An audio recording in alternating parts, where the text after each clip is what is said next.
Okay, thank you. Good morning, everyone. I'd like to call this meeting to order. It is currently 9:01 a.m. I'd like to confirm that we do have quorum, as well that we have our CAO, clerk, and members of the senior management team and staff here and present today. I would like to continue to advise the public that if you would like to provide comment on any item on our agenda, to please send that to the following email address: tmlpubliccomment@muskokalakes.ca. At this point, it doesn't look like we had any received, but I continue to share that with the public. Today's meeting is being live streamed and recorded on the Township of Muskoka Lakes website and YouTube channel. By participating in the open public meeting today, you are consenting to your image, voice, and comments being recorded and posted online. We did receive a supplementary agenda yesterday, committee. I'd like to advise the following additions. A presentation was added to item 5B, the delegation by Steve Elliot and the Muskoka Lakes Snow Trails Association regarding the operating grant follow-up. In addition, we received public comments from the following and request to provide public comment today from Liz Beatty from Fairburn and Turner Island Association, Tim Peters, Gordon Thompson, Jane Thompson, and Sarah Story from the Seven Sisters Islands Association. All of these are regarding the seasonal permit users at Beaumaris Marina. At this point, I would like to ask committee if there are any disclosures of pecuniary interest. Okay, I'm not seeing any. I, in fact, do have one, and Councillor Burry will be taking the chair when we get to items 15A, which is later on into today's agenda. And my declaration is I am a member, or I'm a landholder, part of the Beaumaris Land Holding Trust. So when that item comes up, I have a pecuniary interest. I also would like to, I just want to confirm with our clerk that we did in fact do this. I'm going to recommend that we move items 8A. So staff, we're going to move that item towards the end of today's agenda after the discussion of 15A and 15B. And that is because there's reference to the user fee in, I think it's 15B. And that will have already been discussed earlier on in today's agenda if we talk about it at where it is currently in our agenda. So I will be moving that item to the end. Correct? Okay. So that said, Councillor Zavitz. Thank you. In a matter of a process, I suppose, seeing that you've are about to recuse yourself from items 15A and B as the chair. I did not say 15B. I said 15A. Sorry, 15A. As 15A relates to the Beaumaris Wood Dock, and we have 5 delegates on that very topic here at 9:00 whatever. I'm just wondering what the process is for. That's my call to make. Thank you. And I've made that decision, the integrity commissioner. Thank you. So I will be facilitating that portion of the discussion and then handing over the chair when we get to the actual report and discussion at 15A. So with that said, I would like to invite, who's our first? Alex McIntosh and Karl Klos up to the podium for our first delegation of today.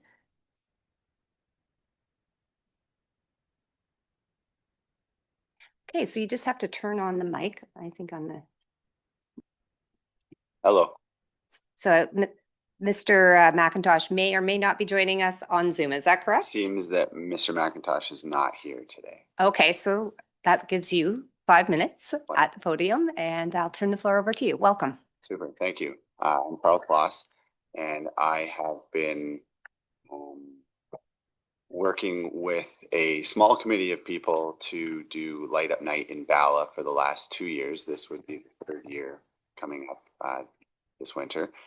And I believe it's a great community event. It seems to be quite successful. Lots of people come and enjoy the tree that we light. We light a tree at the community center in Bala each year, and we decorate it like a big Christmas tree. This year, what I'd love to do is to change it up a little bit, make it a little bit different. And what I was hoping was that, you know, moving forward in the future, we could possibly, you know, decorate some of the buildings around in the area, make it a little more vibrant. I noticed that it does attract a lot of people that come to just like take pictures of it and whatever. So it would be kind of neat to kind of expand on what we've done in the past. I guess what I'm here for today is to just see if I can get some sort of support in some way to see if the municipality would like to help out. Doesn't have to be right now. I'm just wondering really about moving forward, if there's any sort of financial support really, because it costs a lot to do this, and I'm happy. I like doing it, but I just wonder if there's something that that we could get in terms of support, right? I think that's all I'm really asking. Okay, thank you. Committee, do we have any questions for Mr. Klos? Councillor Nishikawa? Mr. Klos, Hello. do you work with the hall board in Bala? Oh, the hall board, not anymore. Okay, I did. it would be a really good solution though, like to engage those folks. There was a Well- big conflict on the hall board last year over this. Okay, so, but that's okay, that's fine, except that I do have concerns because this is the tree on the hall board, so, or like on, town property, right? Mayor Kelly? Thank you, Madam Chair, and through you. Hi, Karl. I have attended the 2 previous years. It is a terrific event, festive, multi-generational community building. But unfortunately, I think the process would involve, first of all, some sort of application, some specification as to how much you want. And I guess I'm curious to know if you have a number in mind. And then I'm going to defer to others on timing, but I suspect it's a bit late this year for this year. But in terms of getting lined up for next year, probably there's a way to at least have it considered. Okay. Is there a question in there? Was there I mean, I guess there was a question about a number that I might be looking for. I think I've submitted what I've spent on it previously in the past. So, I mean, we can go anywhere with this. I would take any support that you'd be willing to give. I know the first year I spent nearly $20,000 on this. That's not what I'm asking for. I don't know what to ask for in the financial Okay. amount at this time. Okay, that's Really, helpful. whatever we could, Whatever you whatever can you get. to do would Okay. be great. Councillor Zavitz? Yes, and thank you, and through you to, I guess, Public Works. I wonder if you could describe the effort that the township puts forward in terms of lighting, the community center, that community center library piece, and do we light up the arena across the street as well during that Christmas period? Okay. Director Calucci? Through you. So, currently we don't do a lot of work to light up our facilities. So, it's left to community groups to do that. And we will have more of an opportunity to discuss as we have this noted later in the agenda as well. So if there's any other questions for Mr. Klos? I'm not seeing any. Thank you very much. Thanks for attending today. And thanks for the efforts you're putting into developing this for the community. I'm sure it's very much appreciated. So thank you. Okay, our next delegation is the Muskoka Lake Snow Trails Association, who I believe are joining us via Zoom. Is that correct? And committee, I am affording extra time to the Snow Trails group because there's 2 parts to their presentation, as I understand it today. The first part is as a part of the terms of reference of the MOU, they have to provide an annual update. So the first portion, I think, is the update to this past year. And the second part of the presentation, as I understand it, will be the request going forward for next year. So I will be timing. I'm giving you 10 minutes. I think they're coming on, but if there's a way, Mr. Elliot or whoever else is presenting to be as tight as possible, we would be grateful. We have a full agenda this day. Absolutely. Can you hear me okay this morning? I can. Welcome. Awesome. Thank you. Always nervous with audio issues, but it seems to be working, so I'm good. You are good. Good morning, and yeah, thank you very much. Apologies for not being there in person. I'm down in Toronto and also a bit sick. So if I pause to cough for a second, I apologize. But yeah, real quick, really appreciate the opportunity to be here. Obviously, fall's in the air, so we're starting to think about our second tourism season here in the Muskoka, as I like to call it. So really happy to be here today. You know, before we dive into it, as you mentioned, I'm going to be giving an update on the grant we received this year, as well as talk about some upcoming needs. Really just wanted to take a second to really thank council, to thank some of the staff, Director Colucci, Ryan Reddy, his staff. Honestly, it's been such a welcome breath of fresh air for our club, seeing the support of the township and the community. I think, you know, I was here last year telling you guys we're really worn out group of volunteers that were really struggling. And to see the support of the township and the community is really appreciated. So I just wanted to thank you very much for that. So next slide, please.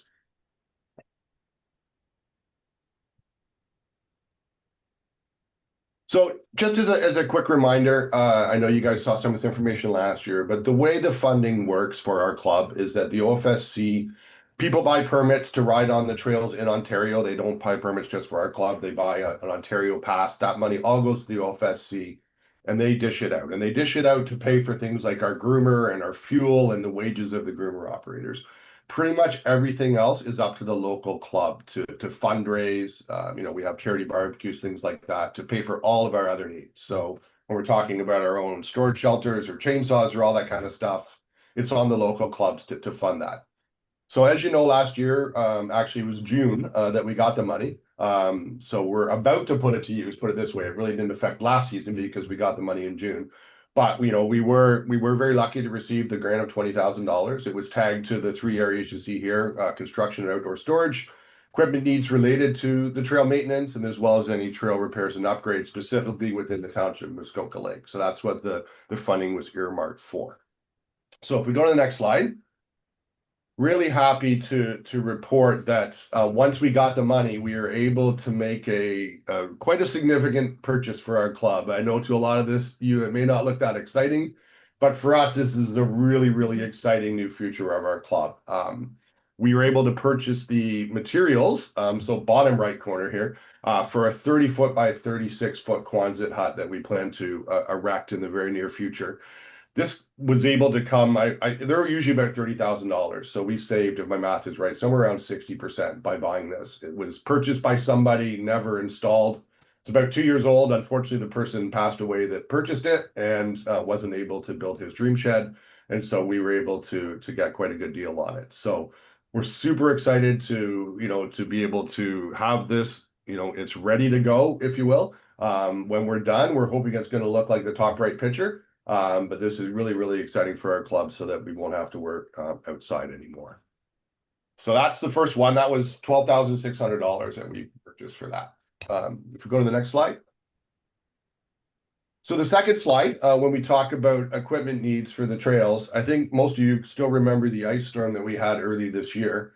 The reality is that we still have a significant number of trees down on our trails that we're not able to access until later in the year. And so we're going to be going out and working on that pretty soon. Prior to what we were able to purchase, which is this newer to us ATV in the bottom right corner, we had an old one that was a 1998 that was given to us for free by a club about 10 years ago because they didn't really like it anymore.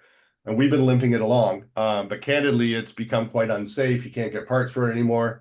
And it actually doesn't have really any working brakes. So there was actually one point last year where I was going down a hill and was this close to jumping off so that I didn't smash into a tree because the brakes weren't working anymore. So we made the decision as the club to purchase a used one, quite a low mileage one that's going to be able to help us get out there and start clearing all these trees. So big X through the one in the top right. I'm very excited to get rid of the one that is no longer of use to us. So that's a huge asset for our club as well. And quite frankly, without it, we would be challenged to open our trails this season.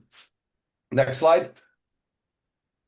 So I know I was asked to give an update on the season. I'm comparing 2024 to 2025, and it's actually a really bad comparison because most of you know 2024 was a terrible season.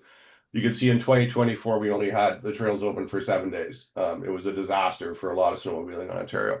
But last year was by far one of the best seasons we've ever had on record. We were open for 58 days. We groomed 500 hours. Normally, we aim for about 300 hours. So in this case, we groomed for 500 hours, which is a significant increase.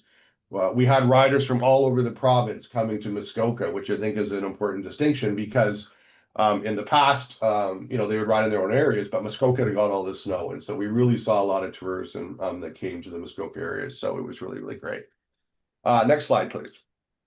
So one thing I wanted to talk about was some challenges in 2026. So some of you may have seen this in the media.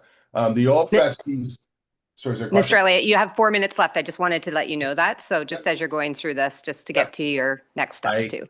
I got it in my timer here. Thank you very much. So the OFSC have had a lot of challenges. You can see revenue versus expenses top right. I know you've got this material, you can see it later. But the reality of this is that the OFSC has mandated a 23% reduction in the trail network across Ontario, mostly focusing on redundant trails or trails that were running parallel to each other. For us, what that meant is that we did make a difficult decision as a district to temporarily close the section of trail that runs through Port Carling from Brandy Lake to Foodland. We hope to reopen that in the future, but at the moment, doing some of the funding challenges, the MTO declined a request to increase prices by 7% this year. There are a lot of financial challenges within the OFSC. So the bottom line here is that we're still going to have a heck of a lot of trails open in Muskoka, but funding and additional support is more critical than ever because of some of the challenges that we're seeing at the OFSC level. So next slide, please. This one I'll go by real quick. You saw this last year. It talks about the businesses that rely on us in the winters. So just a kind of call to action there. But next slide, please. So this is my last slide. So, I think the point I want to leave for you guys, it's amazing the grant we got last year. And as you say, it's got us close to, we've got a shelter that we can put up. We're finalizing the location where that's going to be. But that shelter also doesn't have walls or an end, right? So it's just a roof structure. So it's open on both ends. And so for us to kind of complete the picture, we need some additional funding to help put in walls. Once we have walls, we want to get some sort of heat in there. It could be a temporary heater, but there's certainly some heating requirements that we have. In a perfect world, we'd be able to hook up to power. If not, we want to at least have a generator and some electrical inside so that we can work on the equipment. Obviously, lighting is important. So, at the end of the day, our club is, as I mentioned at the beginning, is so rejuvenated by the support that we've received from the township.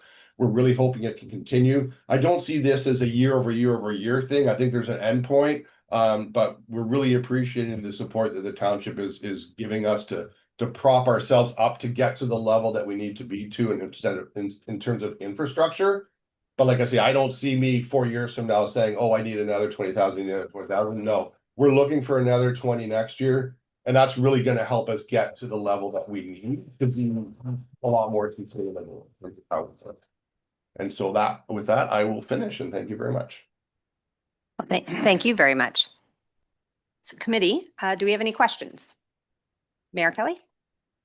Thank you, and through you, Mr. Elliott, thanks for the presentation. 2 questions. Number one, did the OSFC specify that these reduced trails would be only temporary, or is that just something we're hoping for? And I guess number 2, while the trail through Port Carling is closed, I'm assuming the temporary bridge doesn't go in at the island. Okay. Yeah, good question. So thank you, Mark. So first question, they've indicated that all the closures could be temporary based on solving the funding model challenges that they have. I think there are definitely some trails in the province that will get closed forever. Again, redundant trails that are parallel, they go to the same place, just take a different route. I don't think those are ever coming back. There's a lot of attention on the trail through Port Carling. Obviously, it creates a connection to Bracebridge. So, if I were to, it's certainly on the top of my list for ones that I feel should be reinstated, if we resolve some of the funding issues that we have, but it's going to vary across the province. In terms of your second question, yeah, Steve Walter, our trail boss, has already been in discussions with the township, telling them to not put the bridge in this year, which I think comes at pretty substantial savings for not having to install that and take it out this year. So. Thank you. Any other questions, committee? Councillor Zavitz. Thank you, and through you, to you, I guess. Is the budget request that I saw here on the presentation for additional funding, I heard a number $20,000. Is that going to be within our budget? Is that their recommendation? I haven't seen that, so I'm just wondering how that ask gets into our budget considerations or deliberations. Thank you. Mr. Elliot, just for clarity, what is the specific ask? 20,000. $20,000 Correct. Yes, as part of an operating grant correct, for next year? correct. Okay, so perhaps Councillor Zavitz, when we get to the discussion, that can be a question that we can ask staff at that point. Okay, Councillor Roberts. Thank you, Madam Chair, and through you to Mr. Elliot. Good morning, Steve. Good to see you again. Since we have you in the meeting, I would like to get an update or to committee on the issues pertaining to the trail that is east of Port Carling, that the district is questioning whether it should be where it is. Has there been any movement in a positive manner in that issue? Mr. Elliot? Yeah, well, so yes, I mean, Phil Harding, when he was in our club, he since resigned as a member of the club, but he was working on that for us, so now we're taking that up. The latest I heard on that was there was his proposal was that where we were in the right of way is allowed and is not prevented by the bylaw.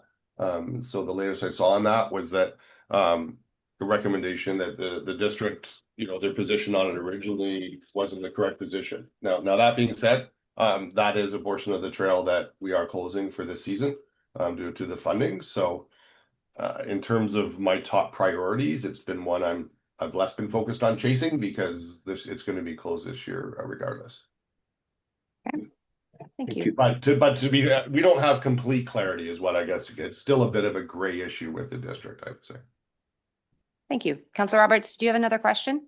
No, thank you. Okay, thank you. Any other questions? Okay, seeing none, thank you very much, Mr. Elliott. And as noted, we will have a further discussion later in today's agenda. That's great. Thank you very much. Take care. Thank you.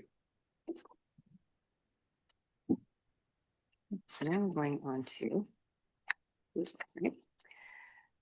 And we are now moving on to the public comments, and with a slight adjustment on ordering, I think we will hear first from Liz Beattie, then from Tim Peters, then from Jane Thompson, then from Gordon Thompson, and finally from Sarah Story. So there's been a slight adjustment from the agenda as per the request from the public.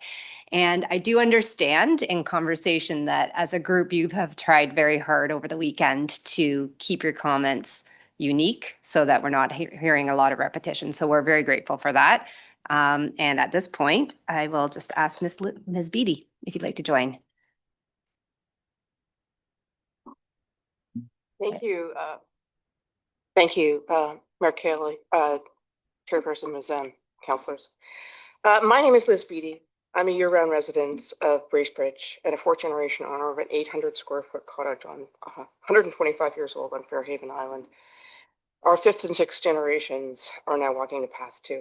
I'm president of my island association, representing Turner, Fairhaven, and Evangeline cottagers. My family has set off from Fairhaven to Bemore since 1886. As a journalist for Ken Geo, Nat Geo, Cottage Life, and others, I'm also using my expertise and my media voice to help my community bolster a year-round sustainable tourism economy. So I'm all about the greater good for all Muskokans. To start, you can't address what to do with the Pomoris wooden dock until we figure out what is going on with this bylaw amendment or suggestion to phase out seasonal permit holders. Our association finds the TML's quick and quiet decision to do so very disturbing, done without consultation with us, without accurate understanding of the facts, dismantling a system that's worked seamlessly for 50 years. As to the TML's obligations to the marina and islanders, others will speak on that today. I will address good faith, logic, ROI, and fair and equitable access to these precious public assets. To begin, please, let's stop conflating Bemores with Windermere and other water access locations. Bemores is an historic and completely unique community. Insisting on conformity here is folly in serving the public interest. And by solving a non-problem at Beaumaris, you are creating a devastating real problems for many of the stakeholders that you serve. To clarify, Beaumaris is not a destination with any public attractions. It has limited transient boat traffic, except for the gas dock and Beaumaris Yacht Club users. Your own report confirms there is no shortage of transient docking. And yes, it's the only marina that serves seasonal permit users. Honestly, so what? This marina dates back to 1870s, and like many corners of Muskoka, it's worked out unique ways to deal elegantly with life on the lake for over a century. So let's look at the ramifications of this unnecessary bylaw change. Beaumaris Marina is an historic, crucial lifeline to one of the widest open water parts of all three lakes, already underserved by supporting marinas. For islanders and transient boat traffic, to gas up, to help with boat breakdowns, accidents, and other emergencies. So let's be clear on this. Without the regular business of we seasonal permit holders, this marina is not sustainable. We buy our gas there. We get minor repairs done there. We buy life jackets and such at the general store. We store our boats there. We choose to do so because we know if we don't support the Bowaldas, they won't be there for us and for other boaters going up and down the lake when we need them. This historic marina has always been integral to life and safety on this part of the lake. And by gutting this little community ecosystem, of which seasonal permit holders are foundational, you threaten the safety, quality of life of everyone living and passing through this part of Lake Muskoka. This cannot be overstated. It is disingenuous of this report also to suggest that islanders will simply find other landing options before the end of 2028 on our own. You know the capacity issues with all the other marinas on the lakes. You know the scarcity of private landings, never mind their affordability. You surely appreciate that non-deeded handshake slip arrangements with private mainland owners is not an adequate solution to maintain, sell, and buy these now very expensive properties. So you must understand that this bylaw change will inflict astounding harm financially and in quality of life, safe, reliable access to our island properties. And for what reason? Again, to solve a problem that doesn't exist. But the lack of logic here runs deeper. First, there's no engineering report that substantiates any imminent need for this 300K dock renovation, the trigger for all of this. The need is certainly not obvious to me as a user almost every day during the season. Second, you talk about streamlining and cost cutting while you cut off a reliable seasonal permit revenue stream, about $2 million over the projected 50-year life of the proposed renovation. And your own report acknowledges changes will further reduce transient boat traffic with no current capacity issues. Still, your report touts a new revenue stream from high-value day passes with a new streamlined QR code payment process. But let's scrutinize this logic. You've removed public parking access to these publicly owned assets, which might use these day passes. You're now removing historic seasonal permit users, which means we won't have cars there to use these day passes either. So exactly who will buy these day passes? The answer, no one, except for the Beaumaris Yacht Club and Tonderton Island residents and their guests, hardly serving the broader general good. And that's what's most troubling here. Given all of the above, you'll be left with two publicly owned and maintained docks, underused except for the exclusive use of the Beaumaris Yacht Club and neighbors. They will be the only ones with cars and boats there. Yes, whether intentional or not, it's a pretty sweet deal handed to the Beaumaris Yacht Club and their neighbors, though this decision hurts to a handful of Beaumaris Yacht Club members who are also seasonal permit holders. So one must ask, why gift wrap this massive benefit without need or justification to one private club while severely harming others you're elected to serve? Further, your own survey shows the vast majority of respondents requesting the status quo, and another group on top of that, asking for more seasonal permits, not less. Yes, this bylaw revision directly contradicts your own constituent feedback. I'm just like 40 seconds.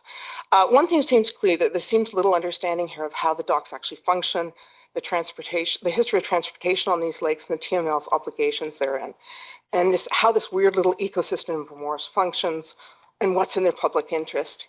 Hearing all this now, can anyone still argue that there's good faith in this? So let's back up and go to the drawing board and stop working at cross purposes. We're kind of battle weary, our island association, and we'd really like to stop having these combative interchanges and actually work together. So here are our recommendations. Number one, recommend to council to rescind option 3 of refacing a seasonal dock holders at Bemores. Conduct an engineering study to confirm the actual need or scope of the restoration required of the TML Bemores dock before you spend $300K or suggest that the dock be decommissioned. And lastly, and most importantly, form a working committee of TML staff, Island Association, marinas, BYC members, and mainlanders to discern what is actually in the greater public interest for this completely unique historic water access community, for this matter and into the future. In short, folks, this need not be a zero-sum game. Just work with us, not around us, transparently, collaboratively, in good faith, to ensure this committee and council are serving everyone who makes this extraordinary lake community what it is. I genuinely thank you for your time. Thank you very much. What I'm going to suggest is that we are going to hear all of the delegates speak, and then I think if you can stick around, I suspect there will be some questions, but maybe if you want to have a seat now, we'll ask the others to come and delegate, and then I'll ask you to come back up if questions are asked. Absolutely. Thank Okay, you. perfect. Is Mr. Peters?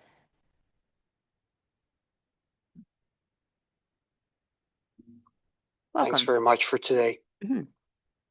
My name is Tim Peters. My wife, Liz Beatty, and I own a cottage in Fairhaven Island dating back to the 1800s.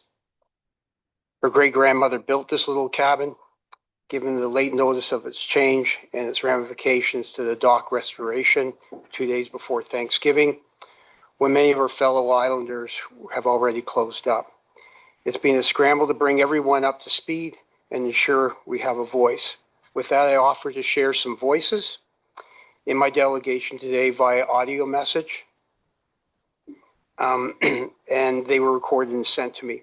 There are scores more than were presented if proper notice has been given to this action today to support the greater good and the broader public interest. But this is a good sampling of unanimous feedback that we've been given. So bear with me a second. Just give me 1 moment. I'm asking our clerk how to handle this. This is a unique situation, so just pause for 1 You'll moment. hear this. How do we, is that okay? Part of the issue is we don't have consent from those individuals to be using these, and given it's a public forum, perhaps I can ask you to make a comment. So this isn't coming from me.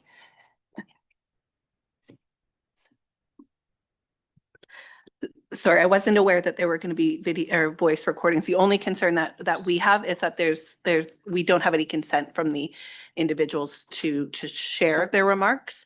I'm quickly going through the procedure bylaw in my head, and I can't think of anything in specific to this, but that's my only concern as your clerk. So perhaps I could ask if you could summarize in your own thoughts some of these, the thoughts coming through in these messages, and that perhaps afterwards, if Send them to me? then they can be sent. Because they were sent to both of us. I think we need to have somebody just at the mic to hear a little bit differently. Yeah. I apologize. This is just a bit of a procedural. Yeah, because it was such late notice, these people were not able to delegate. They not only consented, but they offered these audio messages and asked if we could consent them. Because I'm a producer, they knew that I could string them together for them. They were desperate to have their voices heard. And this was the only way, with such drastic short notice on such a devastating issue, that they could have their voices heard. So I ask that if you just, Tim is not speaking for them, these are their own voices, and you will hear that they give their consent. So just give me a moment.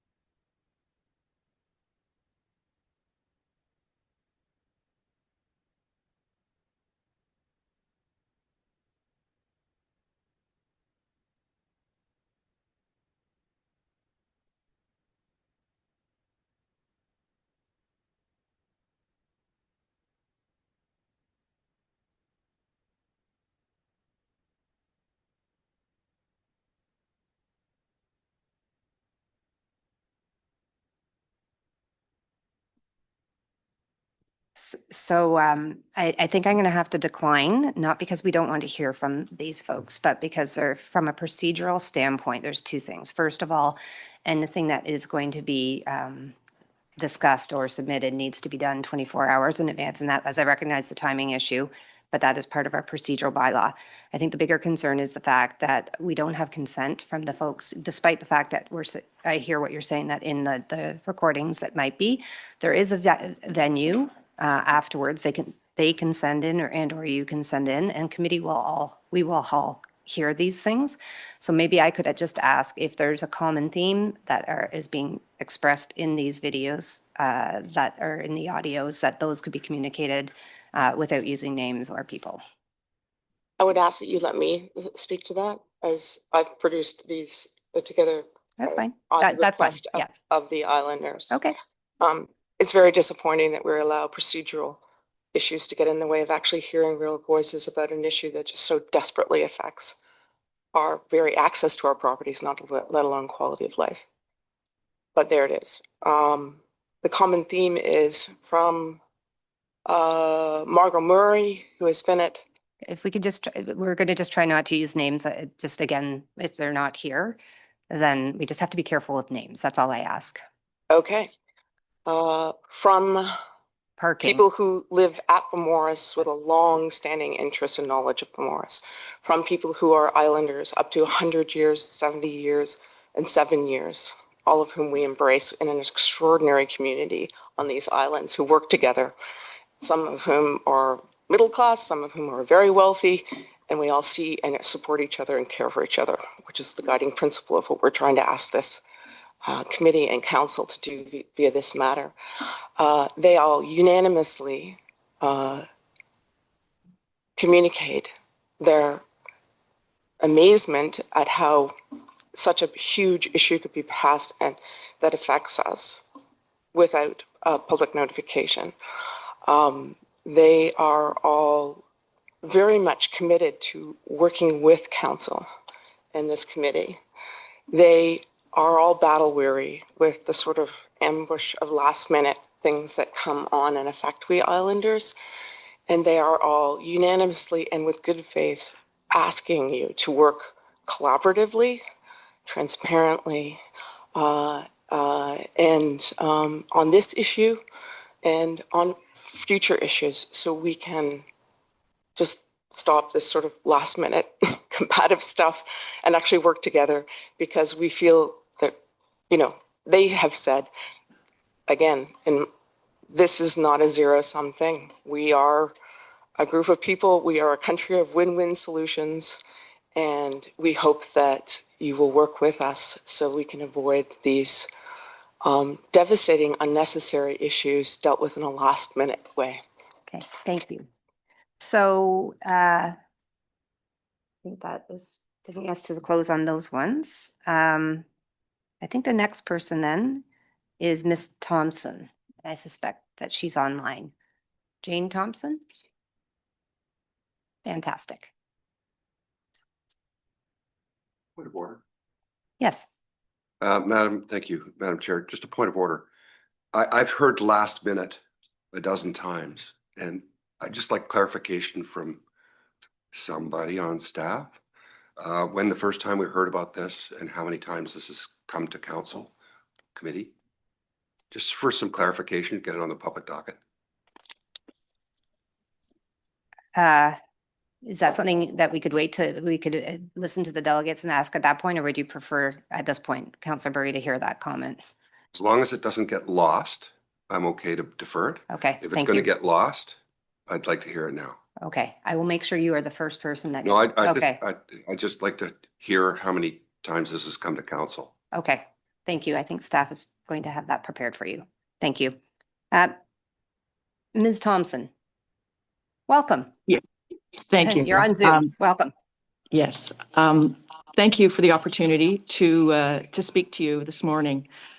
With respect to the issue of what did Tim call it? I think it was some kind of plebiscite, but the voices of the other people who weren't able to be here.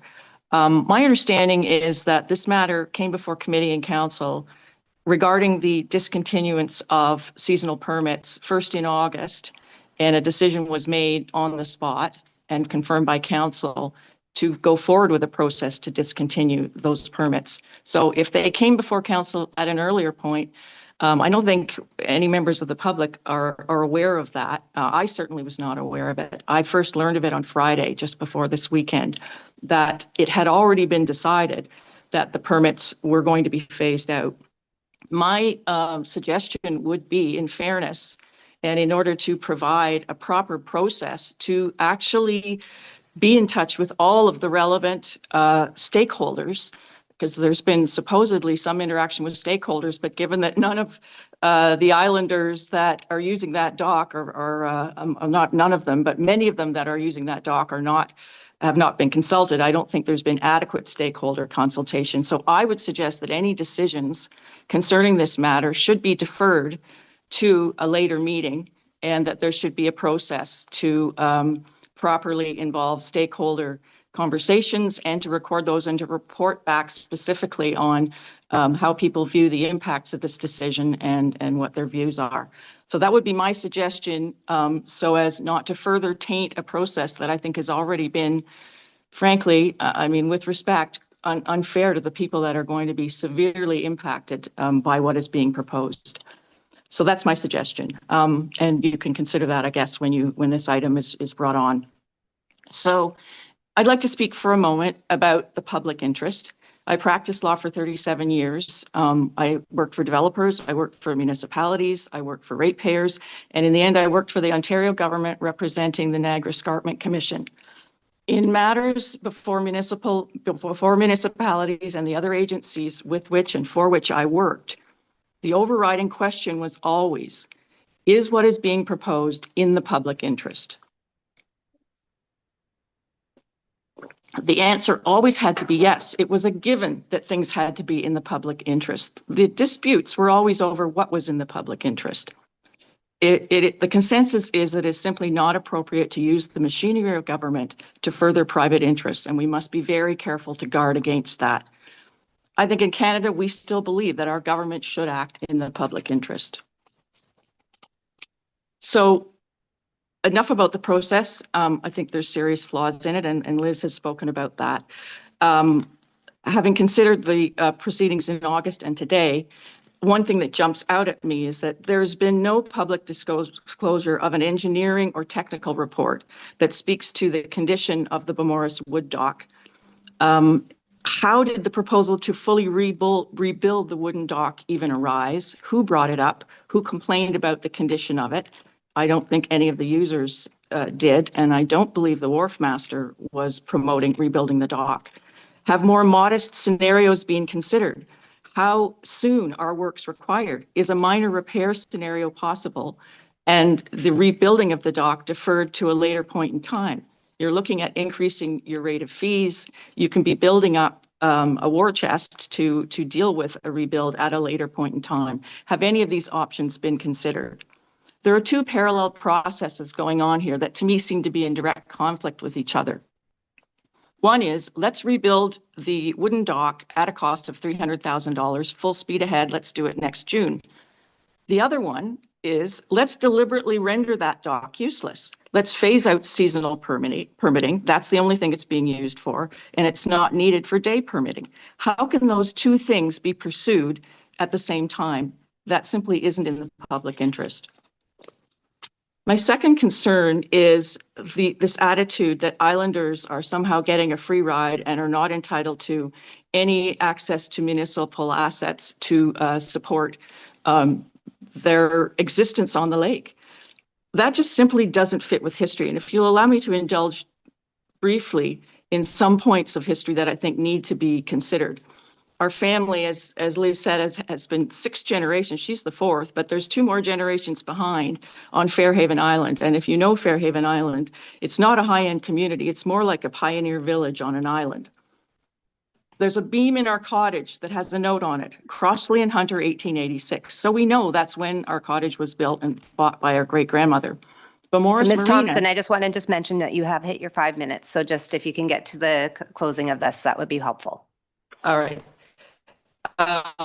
All right. So anyway, Bemorus has been our lifeline since that time. The process here is terribly arbitrary and hasn't been carried out fairly. But I'd like to speak to the specific matters that are before you, although I hope that they will not actually be decided today. I hope they will be brought forward at a later point in time.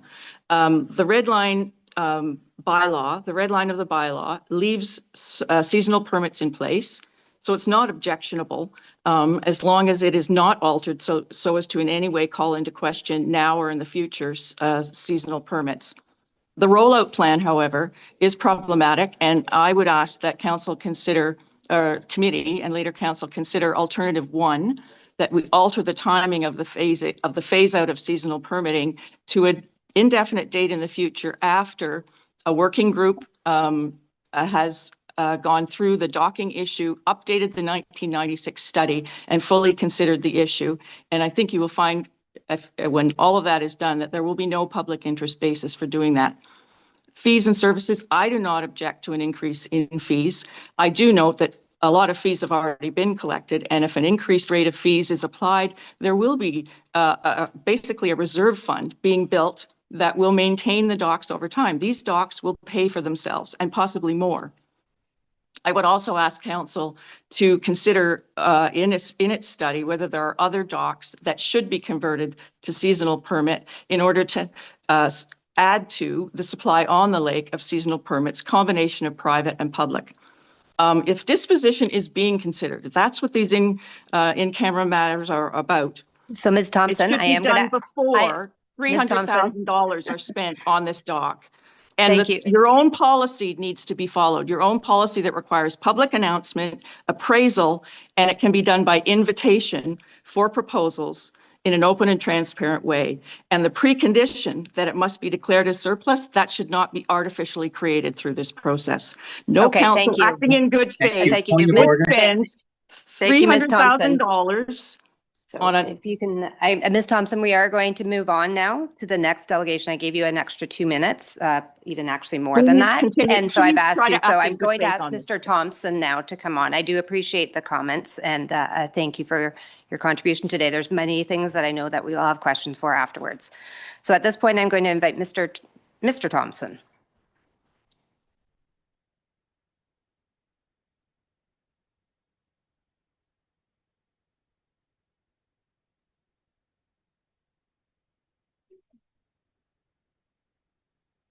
Okay, Mr. Thompson?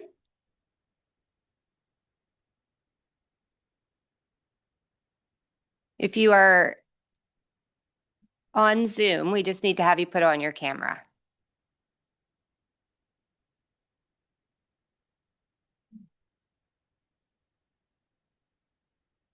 Okay, so what I will do then, I think at this point, if he wants to come back on, I don't know if you're in communication with him, he can absolutely come on. But what I will do then is at this point invite Ms. Story.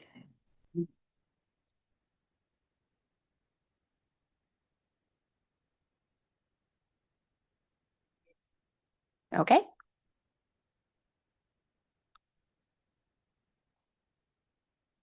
Just getting my camera on. Getting No worries. Thank you. We can see you and we can hear you. And welcome. And I will turn the mic over to you. Thank you. Let me just get myself organized here. Okay. Good morning and thank you for the opportunity to speak today. My name is Sarah Story and I've been an island cottager all my life in the cottage that my great-great-grandfather built 125 years ago. I am also the president, as you mentioned, of the Seven Sisters Island Associations. And for those of you who are not familiar with us, as the name suggests, we are 7 islands of varying sizes between Bemorus and the mouth of the Indian River. I wish to note that our association adopts the submissions of the representatives of the Fairhaven Islands Association. Our submission requests that the committee, sorry, I'm having some technical issues, one moment.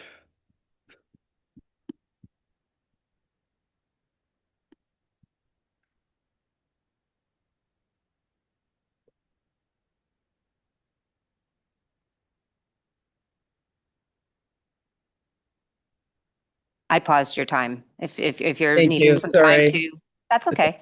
Everything's frozen. I don't know if it's me or the computer. I apologize for that. Okay, I'm back. I'm back. Okay, no worries. We paused it, so you have lots of time. Okay, one, reverse and reconsider the decision of August 13th, 2025 to adopt option 3 as presented in the related staff report, and 2, create and engage with a working group on Beaumaris. In the spring, the township published a survey that informed us that the wood dock at Beaumaris was being replaced and invited all residents to participate in a survey to share feedback, ideas, or suggestions. At no point were we informed that this committee intended to consider significantly changing the use of the dock, nor ceasing to offer seasonal permits. Where the survey did ask about opinions about the use of the dock, the results were crystal clear. The overwhelming majority was in favor of keeping the current use, no changes, or an increase in seasonal docking. Despite this, and with no notice or consultation on the question of proposals to change or remove seasonal docking, the committee decided to phase out seasonal docking permits. From the information available, we gather that the decision was based on 3 main things. 1, that the township staff, not residents, as per the survey, were concerned about transparency and the process for obtaining permits. 2, that the report claimed, with no evidence, that there is private docking available elsewhere. And 3, that the township staff question whether islanders should receive any township benefits that are not provided to other residents. As noted, with respect, this reasoning is flawed because 1, the residents expressed no concern about the process to obtain the seasonal permits, but if that is an issue, processes can be put in place to address this while maintaining the seasonal docking. 2, there is very limited, if any, docking available elsewhere and no other marinas that service this area, as others noted. The third issue is perhaps of the greatest concern to islanders. There seems to be a view that islanders are either too small a group for the township's consideration or that we are not entitled to the same consideration as residents on the mainland. Unlike mainlanders, most islanders can only use their properties for at most 5 months of the year and receive far fewer services, sewage, drinking water, roads, waste pickup, education, etc., from the township, district, and province. And yet we contribute the same taxes as year-round residents and residents who receive far more services. We are not a drain on the township's resources. We are the opposite. We pay additionally for the use of the asset in question, the dock at Beaumaris, more than covering the cost of the construction and upcoming replacement of the wood dock. We wonder, when the township has to replace or repair existing township roads, does it ask how many residents use the road first? Does the township say there aren't enough of you, so pay for your own roads on private property? Yet with the docks at Beaumaris that are required and have been used to access island properties since cars were invented, this seems to be the approach. Why are we treated differently? We believe we are entitled to the same level of consideration as other taxpayers and residents of the township. We appreciate the appeal of a one-size-fits-all easy solution to docking at all township docks, but the impact of removing seasonal docking at the unique Beaumaris location have not been properly canvassed or queried. Now that the committee is aware of these issues, we trust that the committee will understand why it is important to reverse the decision of August 13th to adopt option 3 and to reconsider the path forward for docking at Beaumaris only after full consultations and consideration of the impacts. Our second request is made in support of the first.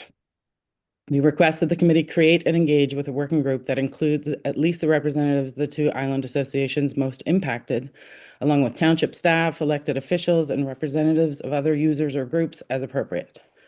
The purpose of the working group is to ensure full understanding of the circumstances, needs, and particularities of unique and historic Beaumaris, to inform decisions, anticipate issues, and collaborate to develop solutions that are sustainable, responsible, and in the interest of all those who use Beaumaris.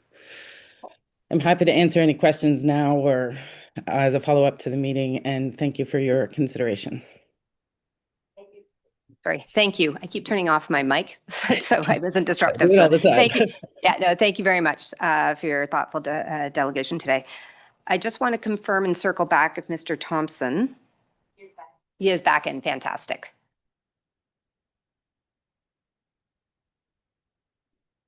Nope, no problem.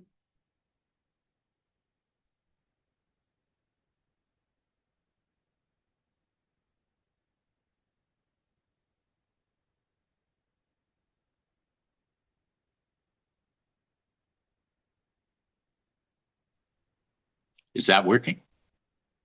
There you go. I can now see you and hear you. Fantastic and No. welcome. Thanks for being That's flexible. great. We decided to keep things going and now you get to be the final comment before we open it up for questions. Okay, I'll try to adjust a bit because I think a number of the things I was going to say have been made. Thank you. But first of all, thank you for allowing me to speak today. As with the others, my focus is on the phase out of the Beaumaris Marina seasonal permits. I just wanted to, I had an opportunity to look back at some of the history of this, and I just think some of it's relevant. The current bylaw that we're dealing with more or less came into effect in 2002. This came as a result of the government or the federal government rather, handing over the 16 wharfs to the Township of Muskoka between 96 and 99. And at that time, the township considered a number of options, including selling the wharfs or developing a fee to pay for them. By 2002, there were a number of abuses of that arose primarily from the lack of township regulation on the use of the wharfs. As well, at the time, the province had instituted market rate assessments, so there were increases in taxes, particularly to the Muskoka property owners whose property values increased significantly, and the system that was eventually come up with for fees and wharf usage was in part a measure to generate fee revenue for the township and reduce the amount of the general property tax increase. The 2002 bylaw went through many drafts. The island property owners using Beaumaris made numerous delegations and submissions to the council of the day and Mayor Pike. Their view was, in a nutshell, that they made limited use of the municipal services, could not access some of the services such as education at all, and to the extent that the services were used, they were used for less than half the year. The principal municipal service they made use of was the municipal wharf, which provided access to their properties. At that time, the Beaumaris wooden wharf was used privately by Beaumaris Marina for the storage of rental boats. The appointment of wharf managers, the use of the Beaumaris wooden dock for seasonal permits, and the imposition of seasonal permit fees were effectively a compromise that both the islanders and the township could live with. If you fast forward to today, the need for mainland access to island properties continues. However, there are fewer options than in 2002, with fewer marinas and a more built-up mainland with fewer options for docking and parking. The marinas that do offer parking and boat slips have limited spots or waiting lists, or in some cases have no waiting lists, as they know that spots will never come open. The 24 seasonal permit holders at Beaumaris, I'm really not sure where they would find replacement docking today. The survey results for the relating to Beaumaris indicate an overwhelming preference for maintaining the status quo. And as was the case in 2002, the islanders are not looking for a free ride on the wharf. As I've mentioned, they pay taxes for a very limited suite of municipal services and therefore provide a benefit to the municipality as a whole. I did some basic analysis of what the wharf refurbishment cost is at Beaumaris. The seasonal fee proposed is to increase by 50% to at least $1,200 per slip per 20-foot boat. With 11 slips on the proposed Beaumaris refurbished dock, the township would receive $13,200 per annum of revenue. If it didn't raise the fee at all, it would recoup its investment in 22 years. If the fee were raised 2% per year, it would recoup its fees in 18 years. If it issued the 24 permits that were issued in the past, which wouldn't involve any repairs to the concrete dock at this time, the township would recoup its investment in the Beaumaris Wharf in less than 10 years. As the refurbished dock has an estimated maintenance-free lifespan of 50 years, according to the staff report, there is potential for many years of cost-free revenue generation to the township. My point is the islanders are not looking to be subsidized, or as the 2002 report indicated, have expenditures of public funds for private benefit. The continuation of the seasonal docking permit arrangement is a mutual benefit to both the township and the island island taxpayers. So, Mr. Thompson, you're past your 5 minutes. So just that was good because it was a new piece of information. I actually appreciated that. If you can just close off your comments at this point, that would be helpful. Sure. I think that's fine. I just think it would be, I think one of the options the committee was invited to consider was the disposition of the wharf. I think that would be unfortunate. I think maintaining it is consistent with the township's goals of providing useful infrastructure to its residents. As with the others, if there is to be a disposition, I would hope it would proceed with proper procedures that would involve transparency and with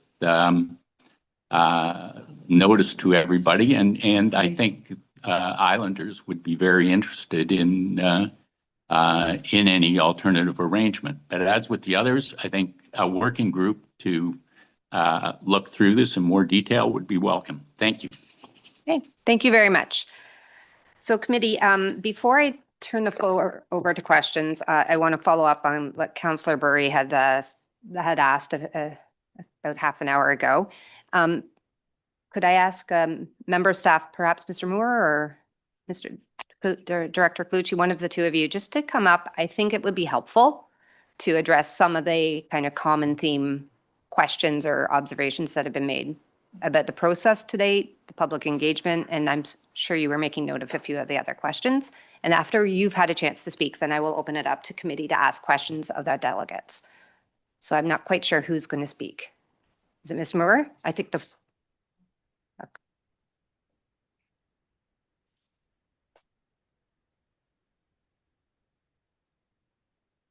I'm going to let Mr. Moore speak first, please. Will we have an opportunity to question staff? We are going to be talking about this later. There's like 2 reports happening later today, but I think given Councillor Burry's question, and I think given the sensitivity, there's a lot of emotion and passion. I think it's helpful right now for at least staff to be able to provide some of the overarching process to date. Okay, so thank you, Chair, and good morning, committee. So going back to the 2025 budget, the rehabilitation of the Beaumaris dock was included as a capital project in that plan. The Beaumaris dock itself has well lived past its 40-year life expectancy. The original construction of it was 1976. In our asset management plan, it's currently rated a condition rating of 2, being very poor. So it was recommended within the plan to rehabilitate it. Sorry. In March, we brought forward a project plan to committee of how we would go forward with replacing that dock, as well as a review of the public docks and ramps bylaw itself as well too, to look at the operation of the wharf as a whole. With that, in the spring, June, we launched our engage page and public survey to go over the feedback regarding the dock's condition, types of use, and preferred future use and condition of it, and preferred replacement of it. With that, we reported back in August with the results of that survey. With it, there was various options proposed on proceeding forward. Obviously, the decisions regarding amendments to the bylaw itself were recommended, at which time staff reported and advised the wharf manager of those suggested changes. That recommendation ultimately was ratified in September by council, and the process of actually beginning the bylaw amendments is on the council agenda today. In terms of the replacement or rehabilitation of the dock itself, that was deferred at the August meeting, and staff were advised to report back with various different types or solutions to look at in regards to the rehabilitation, which again is also on the agenda for discussion later today. Thank you. Okay, thank you. So to Councillor Zavet's question, we will have more opportunity later in today's discussion to talk about each of those items independently under 15A and 15B. Okay, so I appreciate this. Yep. At this point, I'd like to ask committee if we have questions for members of the public. Mayor Kelly. Thank you very much, Madam Chair, and through you, I'm going to exercise my prerogative to make one quick comment, and that is that through the course of these 5 delegations, I heard some commentary suggesting that the behavior or the actions that we were undertaking were not made in good faith. I heard a comment that suggested we might be advancing private interests ahead of the interests of the general public. And I will tell you, I understand there's a lot of emotion around this, but those comments and several others were disrespectful. They were unacceptable, and I can't not comment on them. As a committee and as elected officials, I would just simply ask that we drop the rhetoric and focus on some of the really good information that was brought to the table by some of the speakers, particularly I would suggest Ms. Story and Mr. Thompson had good information, and that we not engage on any discussion about some of the other allegations that were made. Thank you. Thank you, and I appreciate that. Committee, are there any other questions? Okay, I'm seeing, Councillor Edwards. Yes, could some of the delegates answer this? If the seasonal fee was the same as the private ones around there, and that was raised to that, would you be agreeable to that? Yeah, well, that's fine, yeah. Sorry, you have to come to the mic. I don't. What I'm asking is if the fees were raised to exactly what the private marinas around the area were charging, would you be acceptable to that?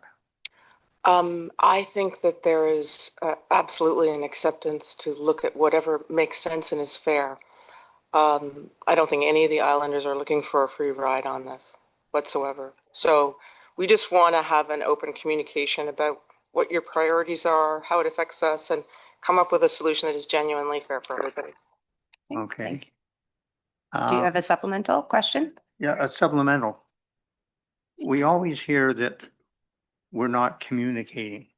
How often do the group check our website, our engage Muskoka Lakes? Because it seems that if there's something comes up in your area, somebody twigs onto it, they let you know. But how are we getting out to people? Are we not communicating enough? Yeah. No, it's a good question. And Mayor Kelly, apologies if there's any suggestion that there's an intentional thing. It's really an effect. In effect, whatever your processes are, from my perspective anyway, the information is not getting out. And so the perception is that we're not part of the process. But it is a good question because I have notifications on. I'm in regular communication. I've asked my representative, my counselor, to notify me of things that come up. I know that some of the discussions regarding this were in camera, and so we weren't maybe allowed to know whatever. And so I'm asking sort of the same question because I'm a very community involved person. I have my notifications on. I speak to my counselor regularly. How I'm actually the only person in the whole island community that, through my conversations with Councillor Zavitz, to even know that this phasing out process was happening. Okay. So again, we would love to work with you to make sure that the communication is there, that we're in the loop, that there is feedback, and we can work collaboratively. Thank you. I see you, Councillor Kent, but I see other hands up first. Ms. Story, I see that you had your hand up, so I just wanted to give you a chance to respond if you had wanted to respond to one of those questions. Yes, I just wanted to respond to the question. Thank you. I think that the issue we have sort of about process and communication is that we were aware that the dock was being replaced and there were questions, sort of a survey of how people used it, but it was never put to us that, you know, the council or the committee is deciding whether to eliminate, you know, a major, like how we use that dock. And had that been the case, I guarantee you that the responses to the survey would have been quite a bit more specific about the impact. So it isn't a question that that there wasn't a process that was followed. It's that this particular consideration was not notified to us, even in the survey. Like, it asked the question, but it didn't say, hey, we're replacing it and considering changing the use quite significantly. So it's maybe the quality of what was asked so that we can properly give feedback on that issue. Not that, you know, to us, it seemed like it was kind of informing us and getting some feedback very casually, not a significant change to our use. And I can't remember I had something to say on the first question, but I don't recall what it was now. So I think I appreciate those comments, by the way. Thank you. And the second, I think the first question was about the increase of rate, which is something we will be talking about a bit later today.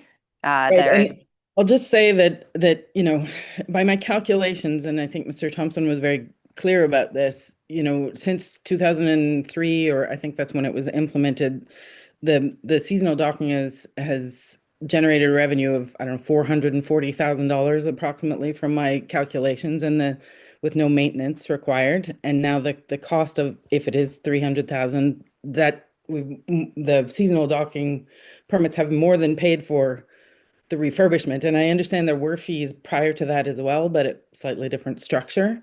So to me, this is sort of, you know, increasing the fees just because they haven't increased isn't logically connected. But if it's connected to the actual costs of refurbishment and plans to refurbish in the future, that would be much more logical. Okay, thank you.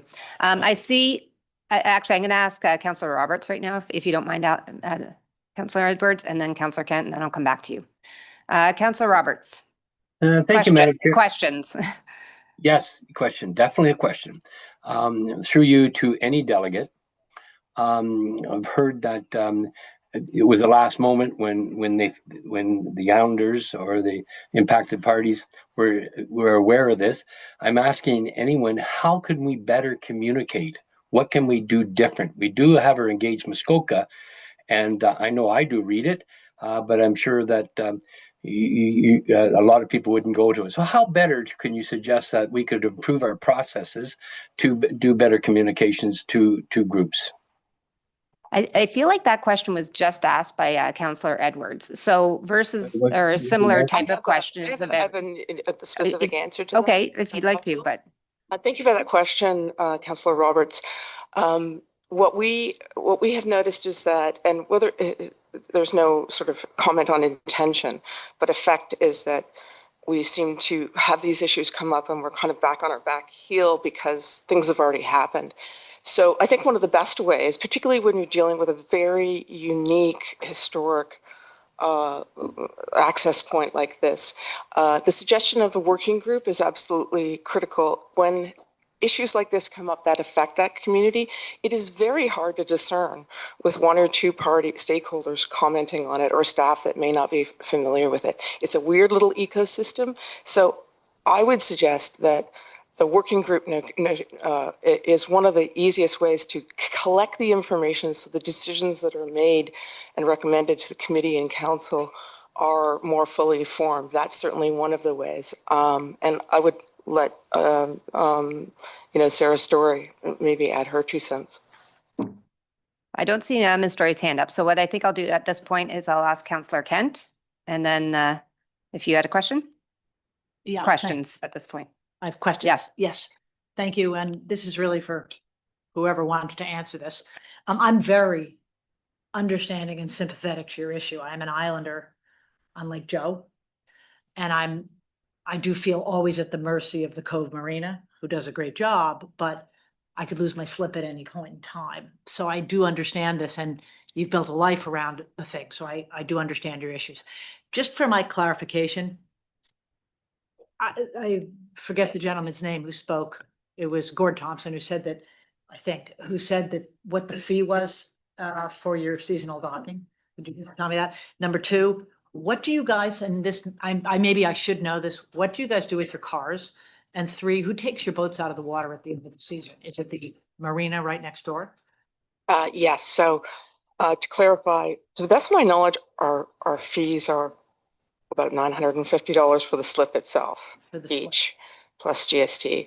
The street parking in Morris was removed a couple of years ago, but always it's been a combination of now it is exclusively private parking. So we pay, I believe it's $800 or $850 per car. To whom? To another private body, because public parking was removed. And then we have the marina remove our boats, and it costs approximately, $1,800 to $2,000 per. They take the boat out. They take the boat out and store it for another couple of $1,000s every winter. Yeah. Thank you. Ms. Story, I see your hand up if you'd like to comment. I just wanted to say, those are approximately the right numbers. I can't remember if it's, 800, or it depends on the length of your boat. And we try to have the smallest boat possible. Yeah. So that at Beaumaris, and it depends on whether somebody has a boathouse, whether we store our boats there or not. But generally, I would say most of the islanders use Beaumaris Marina, in part because we're supporting the business that supports us, as we've discussed. But it's certainly, I don't want to open a can of worms, but the parking is road parking is also an issue that affects this ecosystem as well. And there is some inconsistency there, that you have 2-hour parking on the road for the public, and then, a different time frame, 4-hour parking, I think it is, on the public dock. So that, this is one of the things that I think we can address through this working group, to really look at this properly, make sure all the interests are heard, and so that the decisions that are made by the committee and council are robust and have full feedback from staff, and informs us too, as well as about what happens elsewhere. That's, I think, the mindset. We're trying to make this place, thrive and balance all the interests, and support it so that it can continue to be available for the members of the public at large. Okay. Thank you very much. Committee, Councillor Zavitz, a question. Thank you, and through you. And I am getting to a question. So it was talked about earlier in terms of, the dock refurbishing and the amount of money. So a year ago now, in this plan in 2024, the Beaumaris Wharf Crib Dock found its way onto our budget, which items do from time to time. We did the Torrance Dock last year, et cetera. So there's a $300,000 number. It's been a year. We haven't built the dock yet because we're still involved in this discussion. So my question would be to the staff, to the delegates. I mean, having attended yesterday and having stood on our dock that is 50 years old, I have my own opinions, but I would ask any one of the delegates, what is their opinion of, they're using the dock. They're the only ones. These are the people here. There are tax-paying residents. They're using the dock. Could any one of them tell us what the condition of that dock represents to them in terms of their enjoyment of this place, of this township? So Ms. Story, I'll let you answer that on behalf of the group, if that's okay. And then I'm going to ask finally any last comments or questions, from committee. Ms. Story. I spoke to one of our neighbors who uses the dock, and he said, I believe he said that if it was his dock, he wouldn't be replacing it. So I think if that answered, and he has a lot of docks. So I think that, sure, it's getting toward the end of life. I think the staff has been very responsible at making sure that it's not falling down before anyone plans to fix it. That's great. I don't think anyone's saying it must be refurbished right now. It's dangerous or anything of that nature. I think that everybody who uses it feels that there's time to do this properly and make sure that we have a plan, and not have kind of fix one thing and then create new problems, et cetera. Hopefully that answers it. Thank you. Thank you. Is it supplemental? Supplemental, thank you. So in my discussions with the wharf manager yesterday, Mike was very clear, the wharf manager, that of the 50 years, and they've been there the whole time, they own, the marina, that it's been them who have provided any refurbishment to that dock. So what I would suggest, in the few pieces that I saw that were replaced over the That's years, the question. my question is, again,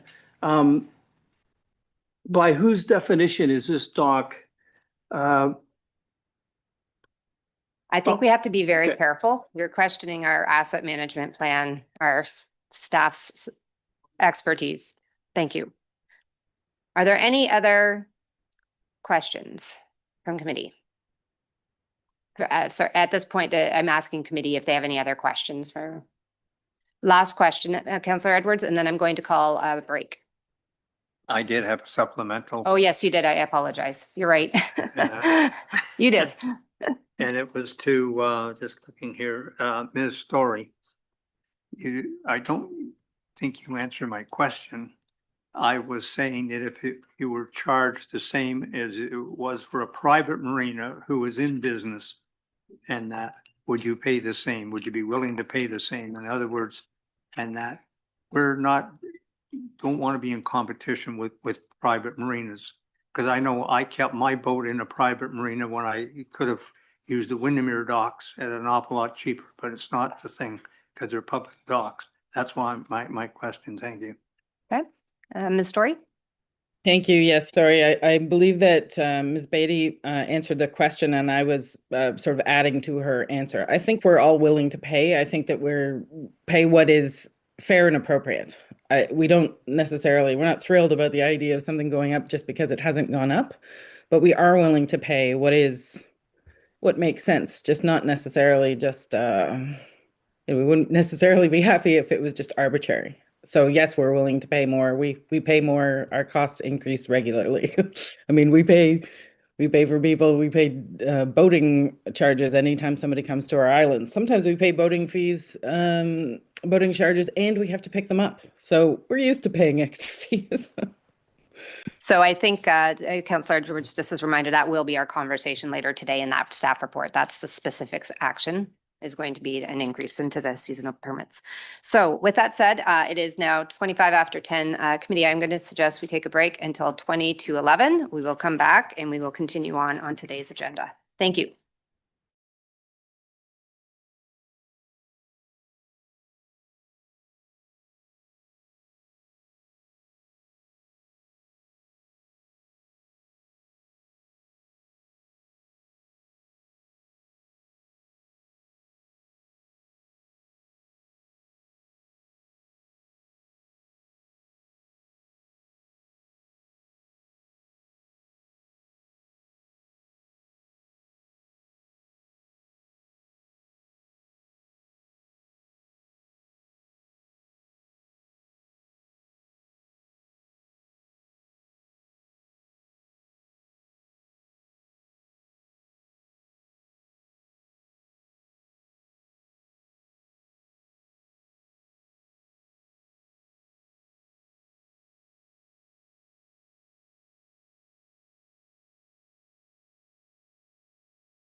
Okay, so welcome back.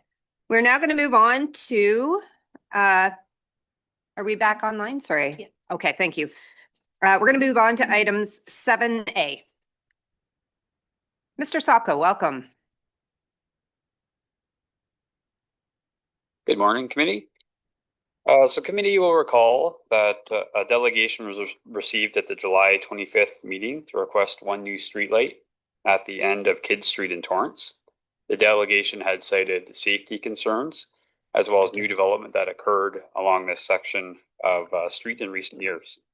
The report before you notes that this section of Kidd Street was largely undeveloped when the existing streetlights in Torrance were installed. And further, the report notes that the installation of one additional streetlight at the end of the street would match the look and character of the existing streetlights in place on the local streets in the area. As such, staff are recommending approval of one new streetlight at the end of Kidd Street. In terms of cost, there is existing power present at the site, and there's an existing pole that may be suitable for installation of the new streetlight. If approved, next steps would be to have Hydro One complete a layout for the new light, which could include requirements to install an additional pole. Given this uncertainty, the high end of the estimate to complete the work is $11,000 if a new pole is required, but it may be less than that if a new pole is not required, and you can use the existing pole. The project is growth driven, so development charges can be used to fund the initial cost of the installation. However, there is an ongoing operating cost associated with the approval of the new light that is estimated at approximately $75 per year. And with that, I'm available for any questions you may have. Thank you. Committee, I do have a resolution. So if there's questions, let's do the questions. Otherwise, okay, Councillor Savitz. Thank you. It's for you. So thanks for this, Tim. And great response to the community, to the public. I guess my question would be to you, sir. The next steps as it relates to the this is purely locational. It mentions the end installation of one streetlight at the end of Kidd Street. So if you know Kidd Street, of course, it's got a roundabout where you turn the trucks around, the garbage trucks and snowplows, et cetera. I don't think it would be advisable for us to put a streetlight at the end of that.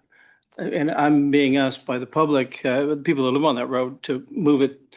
Okay, so is this a question? Well, so the question is, what did we use to establish the location of what I'm reading in the report is the end of the road is going to shine onto Highway 169. Okay. So locations then? So through you, in response to the question, upon review, there were two existing poles that were possibly suitable. Ideally, maybe it'd be in between those. The existing pole at the end of Kidd Street, usually we would want the streetlight at the end of the street, just to mark, hey, the road terminates here. This is the end of the road. It would be in the further along the lines of the existing look and character of where street lighting is typically placed. The consideration of shining on to 169, that would be definitely considered in the review. It may, we are a bit premature. We have to do the layout, Hydro, see where we put it.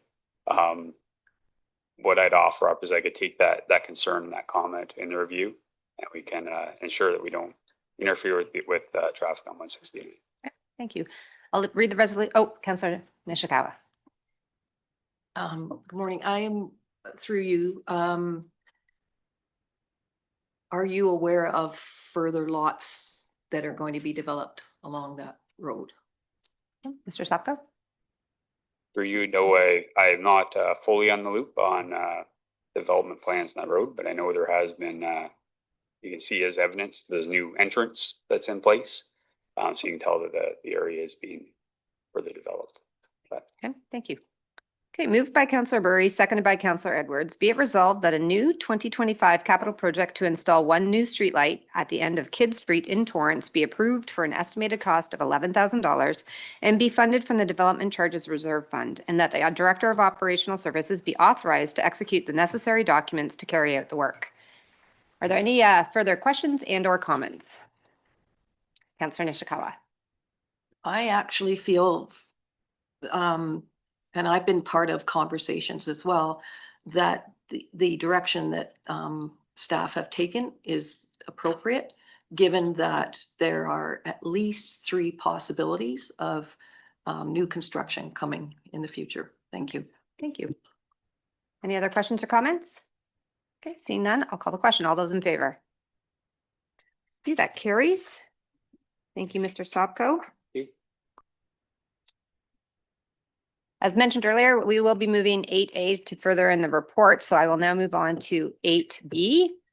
And again, this never ends well when you leave my side. So I will be bringing Clerk, Director Peroshi, back up to the podium. Thank you. Thank you, Chair and Committee. At the August 13th, 2025 General Finance Committee meeting, staff brought forward proposed amendments to the election sign bylaw. Among other changes, the proposed amendment suggested prohibition of election signs on public property. Committee chose not to move forward with the proposed changes and directed staff to receive further comments and bring back any necessary amendments to the bylaw, which are before you today. I'm available for any questions. Okay, thank you. So committee, there is a resolution. So at this point, I will ask if there's any questions. Mayor Kelly. Thank you, and through you. I'm curious to know sort of number and frequency of signs that were pulled down in the last election because they were illegally placed. Thank you for your question. We did go through the records that were available to us. We don't have a firm number. I think some were kind of done as a friendly education piece. So there were some, but I don't have a firm number. Did you have another question? No? Okay, Councillor Bosenworth, question? I can give some idea because I had about somewhere between half a dozen and a dozen torn down because I was misinterpreting something about the rules and I was a brand new candidate. So, and thankfully I got them back and was able to put them in the correct spot. Okay. Did you have any further questions or comments or let me read. Do you have a question? Okay. Question? No comment. Okay. Question? Oh, thank you. And through you to Crystal. Election signs within 100 meters of a voting place. So 2026, how does that voting place look? Is that going to be the Bala in Ward A, Bala Community Center, or is it all done electronically? And it's like that's my question. Yeah, no, thank you for the question. So we do call it a voting place in the bylaw. Under the definition of voting place, it does include an election help center, which is what we have during internet and telephone voting. We left it as voting place because this also pertains to provincial and federal who have voting places, but we incorporated it through the definition. So it will include that, and it will be this building, and then we're hoping to have some traveling locations as well, but that will be all the candidates and public will be notified of that. Okay, I'll read the resolution. Moved by Councillor Zavitz, seconded by Councillor McIntyre. Be it resolved that the draft election sign bylaw attached as Appendix 2 to Report LS-2025-035 be approved, and that the amendments to Schedule A1 and A1-4 of the Township's Administrative Monetary Penalty System Bylaw 2023-048 attached as Appendix 3 to Report LS-2025-035 be approved, and that the bylaws be forwarded to Council for final adoption. So at this point, I'll open it up for comments. I think I saw, if I may, Mayor Kelly, Councillor Roberts, Councillor Bosenworth, Councillor Edwards. Thank you, and through you, I, like Councillor Bosenworth, had many signs pulled down because they were not placed properly. I submit that it was done because I wasn't clear on where the right side of the line was. And so I think, but I do think at the time, there was sort of a good grace and, as you said, an educational opportunity. I don't recall ever being, well, I can tell you I wasn't fined. I came in and had a little stern talking to and then took the signs home. But the other thing, I just want to make this one issue because I think I'm the one who raised the issue about voting place. The recommendation in the staff report says that that prohibition exists only on public lands, not on private property, but that's not how it reads in schedule. Is that going to be changed? Is this schedule from a carryover from a prior year? Just says otherwise display an election sign within 100, it's number 4, 100 meters of voting place, but doesn't specify public land. My apologies. Are you looking, there should be a red line version. Is that in the red line version? Probably not. Okay, if it's in the red line, I'm fine. This is not in the version, the clean one. Yeah, I just want, and I'll just clarify through the chair, you are correct, that it only applies to public lands within 100 meters. So anyone with private property Thank within those 100 meters is able to display. Thank you. Thank you. Now I can't remember my order. I think it was Councillor Roberts, Councillor Bosenworth, Councillor Edwards. Councillor Roberts. Thank you, Madam Chair, and through you, and I'll just pick up on what Councillor Bosenworth has said.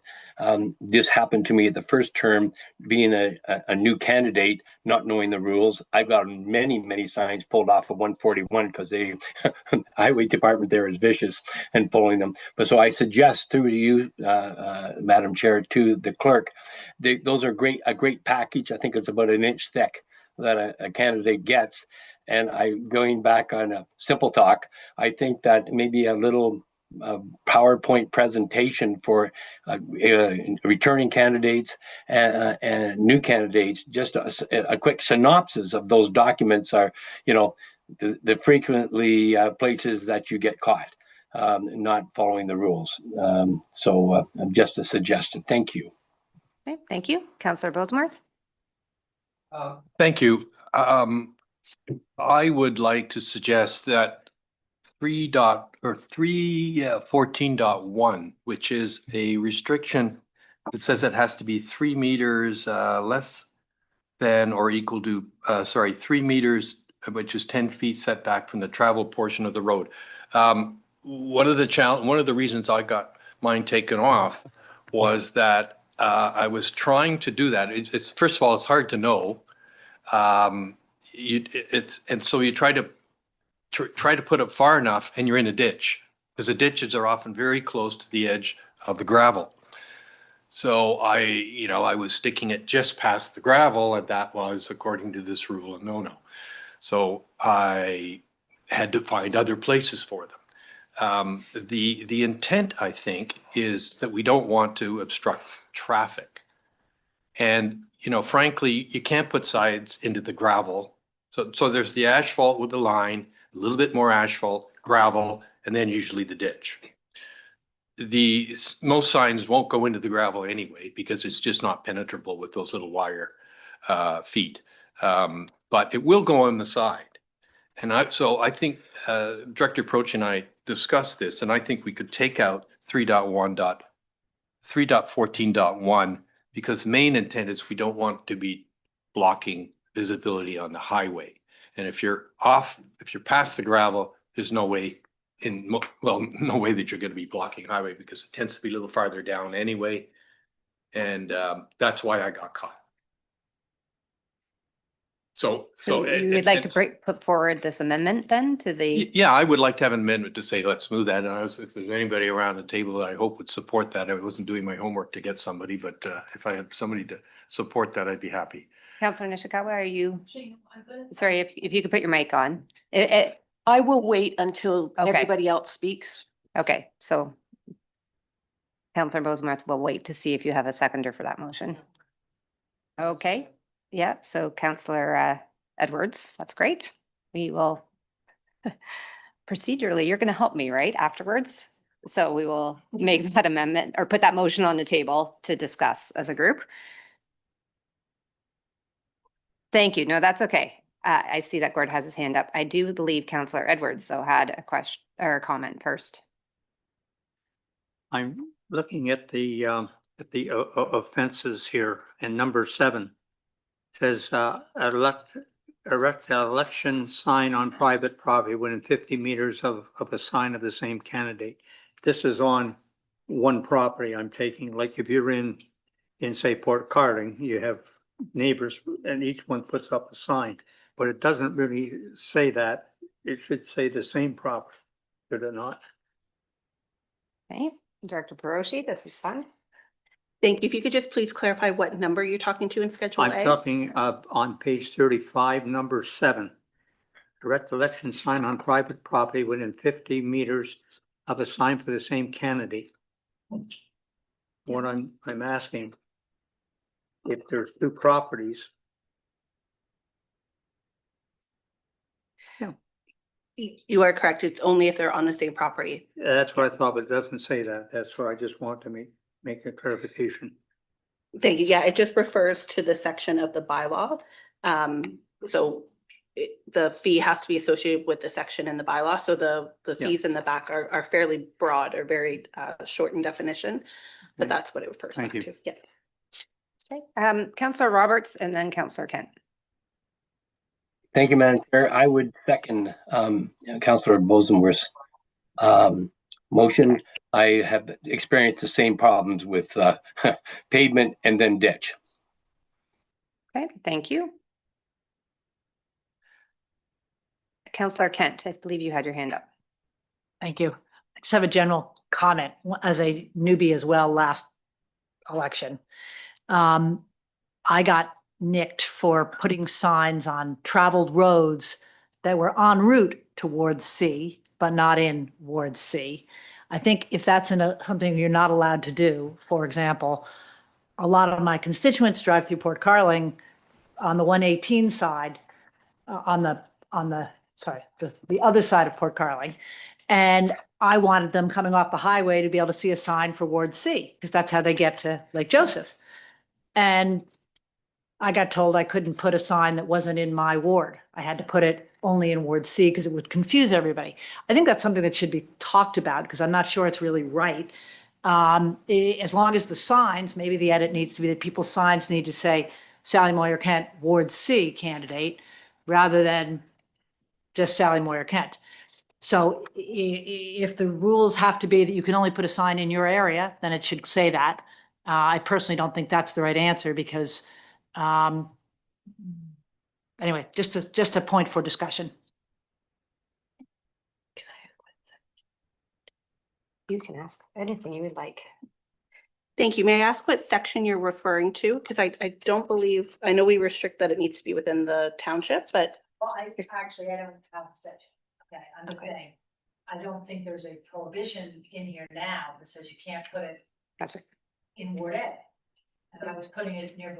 Mike. Put your mic, please. I was putting it on the road near, let's say, Beaumaris. And I'm not, there are people, everyone transits through there. And I feel that I don't think that should be a restriction. But I want to make sure that. I think what we're hearing is that it isn't a restriction. So it might have been something that was.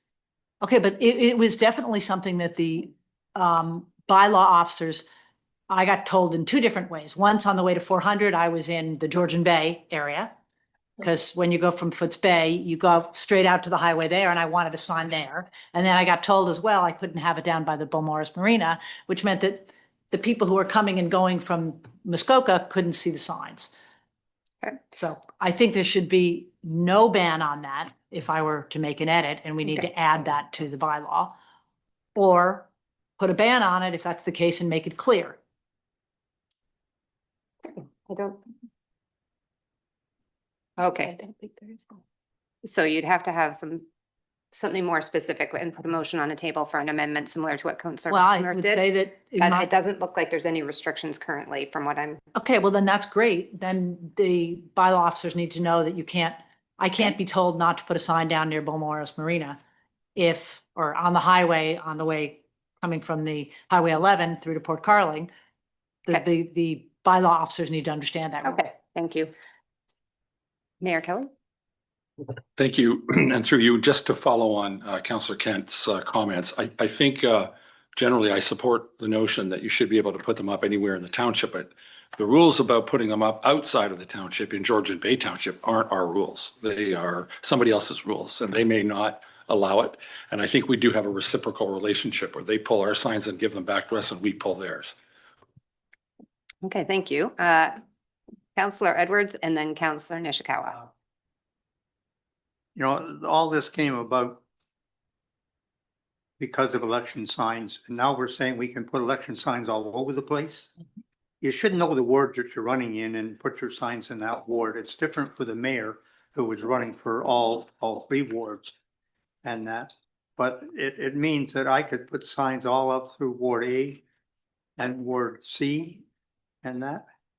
like you should be in the ward that you're running in. It makes more sense. We're talking about extra signs going up, and here we're gonna allow people to put them in all the wards. I wouldn't support that at this time, and it just confuses people. Thank you. Okay. Councillor Roberts? Thank you, Madam Chair, and through you. So there is no rule that says we cannot put the signs up. I feel for Councillor Kent or any other councillor, because Fairhaven and Seven Sisters are not in Ward B, but they just delegated about a dock that's in Ward B and their form of transportation. So I can see the need, but I just would respectfully ask that that any candidate would curtail the area, not put them throughout the whole Ward B or Ward C. Thank you. And I would like to apologize, Councillor Nishikawa. You've had your hand up patiently and I overlooked you. So Councillor Nishikawa. Thank you. Through you, mostly a comment, but I also recall having these conversations in past elections and about sign pollution. And, you know, we've had others running in the past that would literally have thousands of signs almost joining each other and all of that along the highways and things. I would also point out to others that people that live on a highway have 1,400 feet of frontage. And by the time you get in and out of the ditch and everything, you're probably on their property. And that should be aware of, because that's where signs get thrown in the ditch. So. Councillor Kent? Just to follow up on my comment, one alternative is just to make it a little less onerous on the other ward members if I choose to put a sign, or somebody chooses to put a sign in Ward A, and your Ward C candidate is to make sure that all signs have to have your ward that you're running in on it. And that would make it very clear that you're not competing for Ward A, you're competing for Ward C. Okay. Councillor Bosemarth? I think the bylaw is fine as it is. I don't think this is a big issue. If you're a candidate running, you want to be, you know, somewhat, what's the word, cautious by wasting your resources putting signs in places that don't make any sense. So I think, you know, ultimately we are, although we are elected within a ward, we are supposed to represent the council, the whole township. And I don't think there's any harm, and I don't generally see any abuse. We have fixed the problem of having signs really close together by saying you have to have a certain distance between your sign and anybody else's sign. So I don't think this is an issue. Thank you. Councillor Zavitz? Thank you, and through you. It was the clerk who brought this forward as a result of clerk's, I guess, recommendation from all of the clerks in the district of Muskoka. And I'm wondering if you could, without getting into it, what every other municipality has, where they've landed on this. Okay. Director Peroshi? Thank you, through you. With the exception of Lake Bays, which hasn't had their bylaw come forward yet, all the other municipalities in Muskoka adopted the original bylaw that was presented in August. So all 4 of the other municipalities are operating under what was presented in August. Councillor McIntyre? I just want to throw a comment in here because just recently there was a case reported of another municipality and their sign bylaw, and it went to Superior Court of Justice, and the Superior Court of Justice ruled that to put certain restrictions on where you put your signs is a contradiction or is contrary to the freedom of expression under the Charter of Rights and Freedoms. So, and that was my concern when they brought in the bylaw. Sorry, my voice isn't working, from the other municipalities. Just throwing that in there. Thank you. I do have a motion on the table that I am going to read, but I just want, for my own clarification, I think I got really stuck on the AMPS portion of the discussion. Those are some pretty hefty fines. And I'm just curious to know, you know, the spirit of this is we want to try and attract people to run. And we've talked at length the last time about the importance that if you're a new person running, to get your name out. That's why I think there's been a focus on the signs being an important part of that education process. Anybody, of course, could fall prey to making a mistake. And then just wondering if we could have an understanding, is there still that sense that there's going to be this education up front before you get hit by some of these are pretty lofty, $200, $400, $1,200 fines. So if you could help me with that, that would be great. Thank you. Through you, I have been in conversation with the chief bylaw enforcement officer. And like any bylaw, our first objective is to educate. So every candidate will sit down with either the returning officer, the clerk, or the deputy returning officer, the deputy clerk, and we'll go through all the bylaws to answer any questions. Then once it opens up for signs to go out, should there be any issues with signs, we would absolutely use that as an opportunity to educate. The fines here are if we've done the education piece and there's kind of an unwillingness to rectify. So that's what the fines are for. And the fine changes in the AMPS bylaw before you are just changes in the fine. They've always been in, or they were put into the AMPS bylaw, I believe, in 2023. And this is just to, they are slightly increased, but it's to match the set fines that are in the overall bylaw. Okay, thank you. Now, I do have a motion on the table. I think we're working on this that we will read as an amendment. The main motion.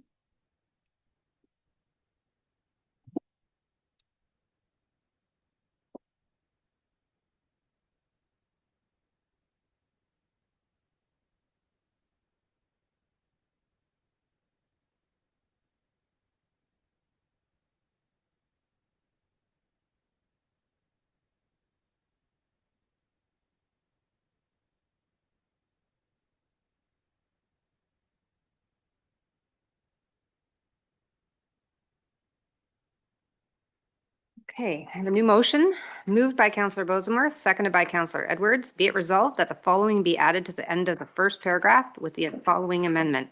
Removal of section 3.14.1. Okay, are there any questions or comments from the remainder of the group? Just a reminder that that is the section that is to remove which portion? Your mic, please. It removes the portion that requires you to be 3 meters minimum setback from traveled portion of a roadway, including the paved shoulder. Okay. So that is the motion that's before us. I will now call the question. All those in favor? Okay, all those opposed? Okay, thank you. That does carry. So now I've read the main motion, correct? Did I read the main? Okay, so are there any remaining comments on the main motion as amended? Seeing none, all those in favor? Thank you, that carries. Thank you, Madam Clerk. Who are we on to now? Oh, wow. When you leave, things can really fall apart. CAO Pink. No? Thank you. Good morning, committee. Within the District of Muskoka, all area municipalities are covered by a provincial mutual aid plan. And within said plan, all area fire departments agree to assist each other during emergencies, and they also appoint a fire coordinator. I'm pleased to report that Township Fire Chief Ryan Morrell, current alternate fire coordinator for the mutual aid plan, has been unanimously confirmed by all area fire chiefs as the next Muskoka fire coordinator. I think that's a notable honor and speaks to his expertise and the respect he has amongst his peers. So I'm pleased to report that. No resolution is required. It's just for information only. And should committee have any questions, I'm sure the fire chief is pleased to answer them. Thank you. Thank you.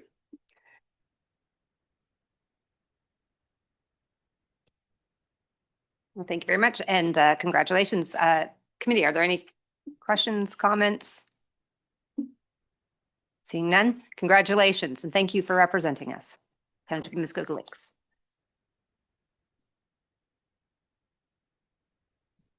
Moving on now to Mr. Moore, I believe. Item 9A.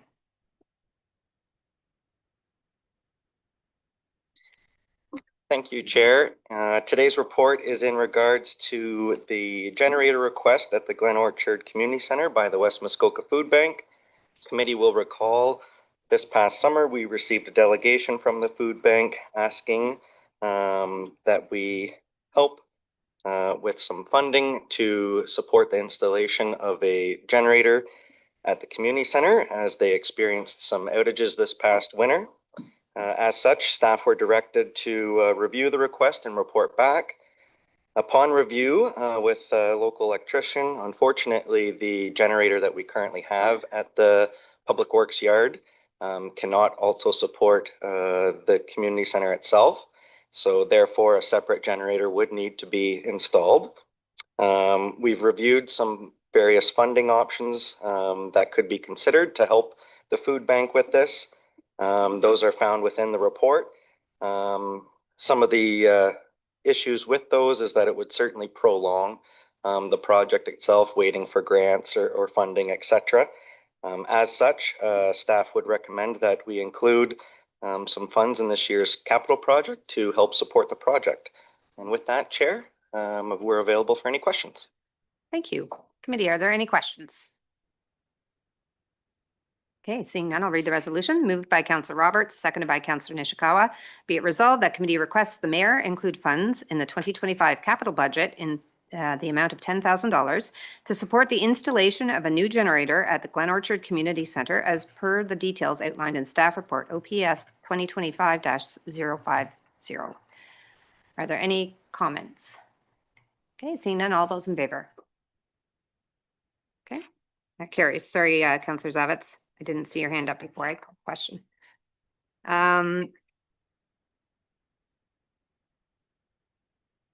Fire Chief Morale. 9B, is that you?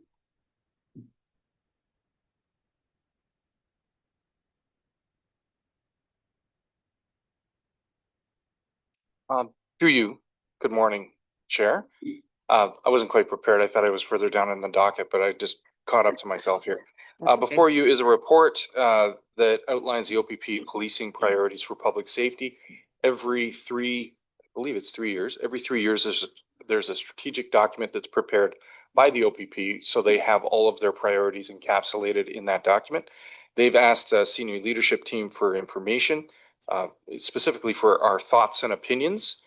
We thought it would be prudent to share those thoughts and opinions with committee, and in an effort to contribute more thoughts and opinions towards it.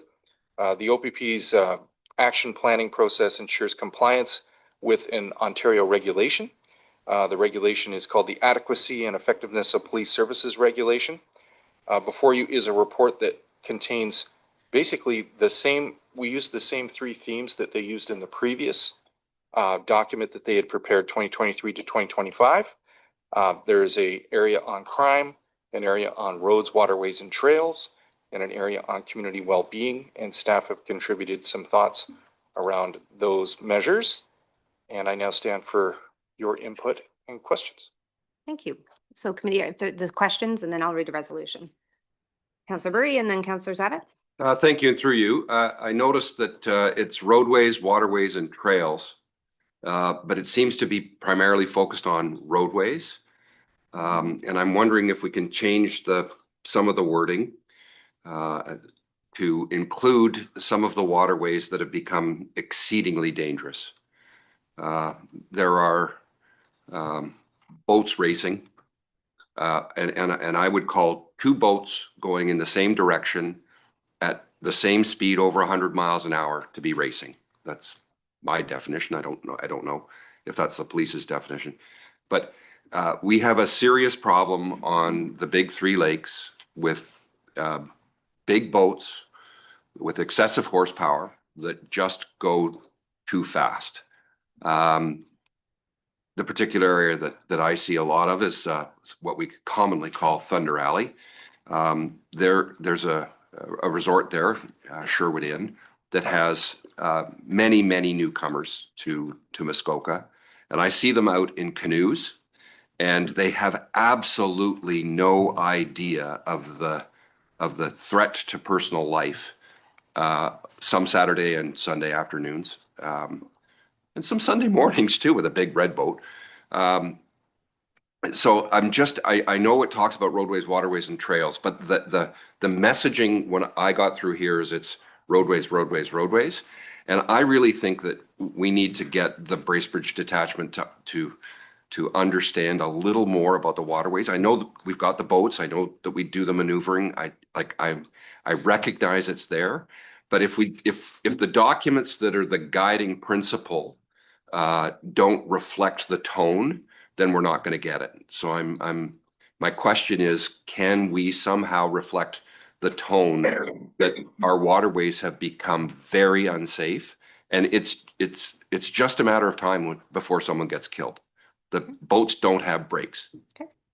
Chief Morrell? Thank you. Through you to the councilor and to the rest of the committee, I would draw your attention to, in the first area, crime, we only have 5 points. In the second area, we have 7 points. Amongst those 7 points, you'll see in there, it states, just trying to find the specific one about waterways. There is a OPP to arrange joint training, focusing, maintain high patrol hours of the marine units, focusing on education enforcement and high visibility presence. That's specific to the marine units. These efforts support safe boating practices and reinforce public confidence in safety and accessibility of the waterway. I believe there's another area, the next one below it, talks about waterway training in conjoint effort with the fire department. And I believe there's another one in here for speeding. We could, with committee's permission, we could add to the speeding point that is mentioned just before that, that talks about speeding on land. With committee's permission, what we did from an SLT perspective is we put out an email amongst our peers, and obviously a lot of the input came from our good friends in Public Works, who have actually had a lot of feedback come to them on these matters. We could add more pieces on the waterways piece if it is committee's decision to do that. CAO Pink? Thank you. What could also be done, as Chief has noted, the report is set up to identify 3 focus areas with a number of bullets. But you'll notice at the beginning of the onset of that, it recommends an overall increased police presence in the municipality as an overarching message.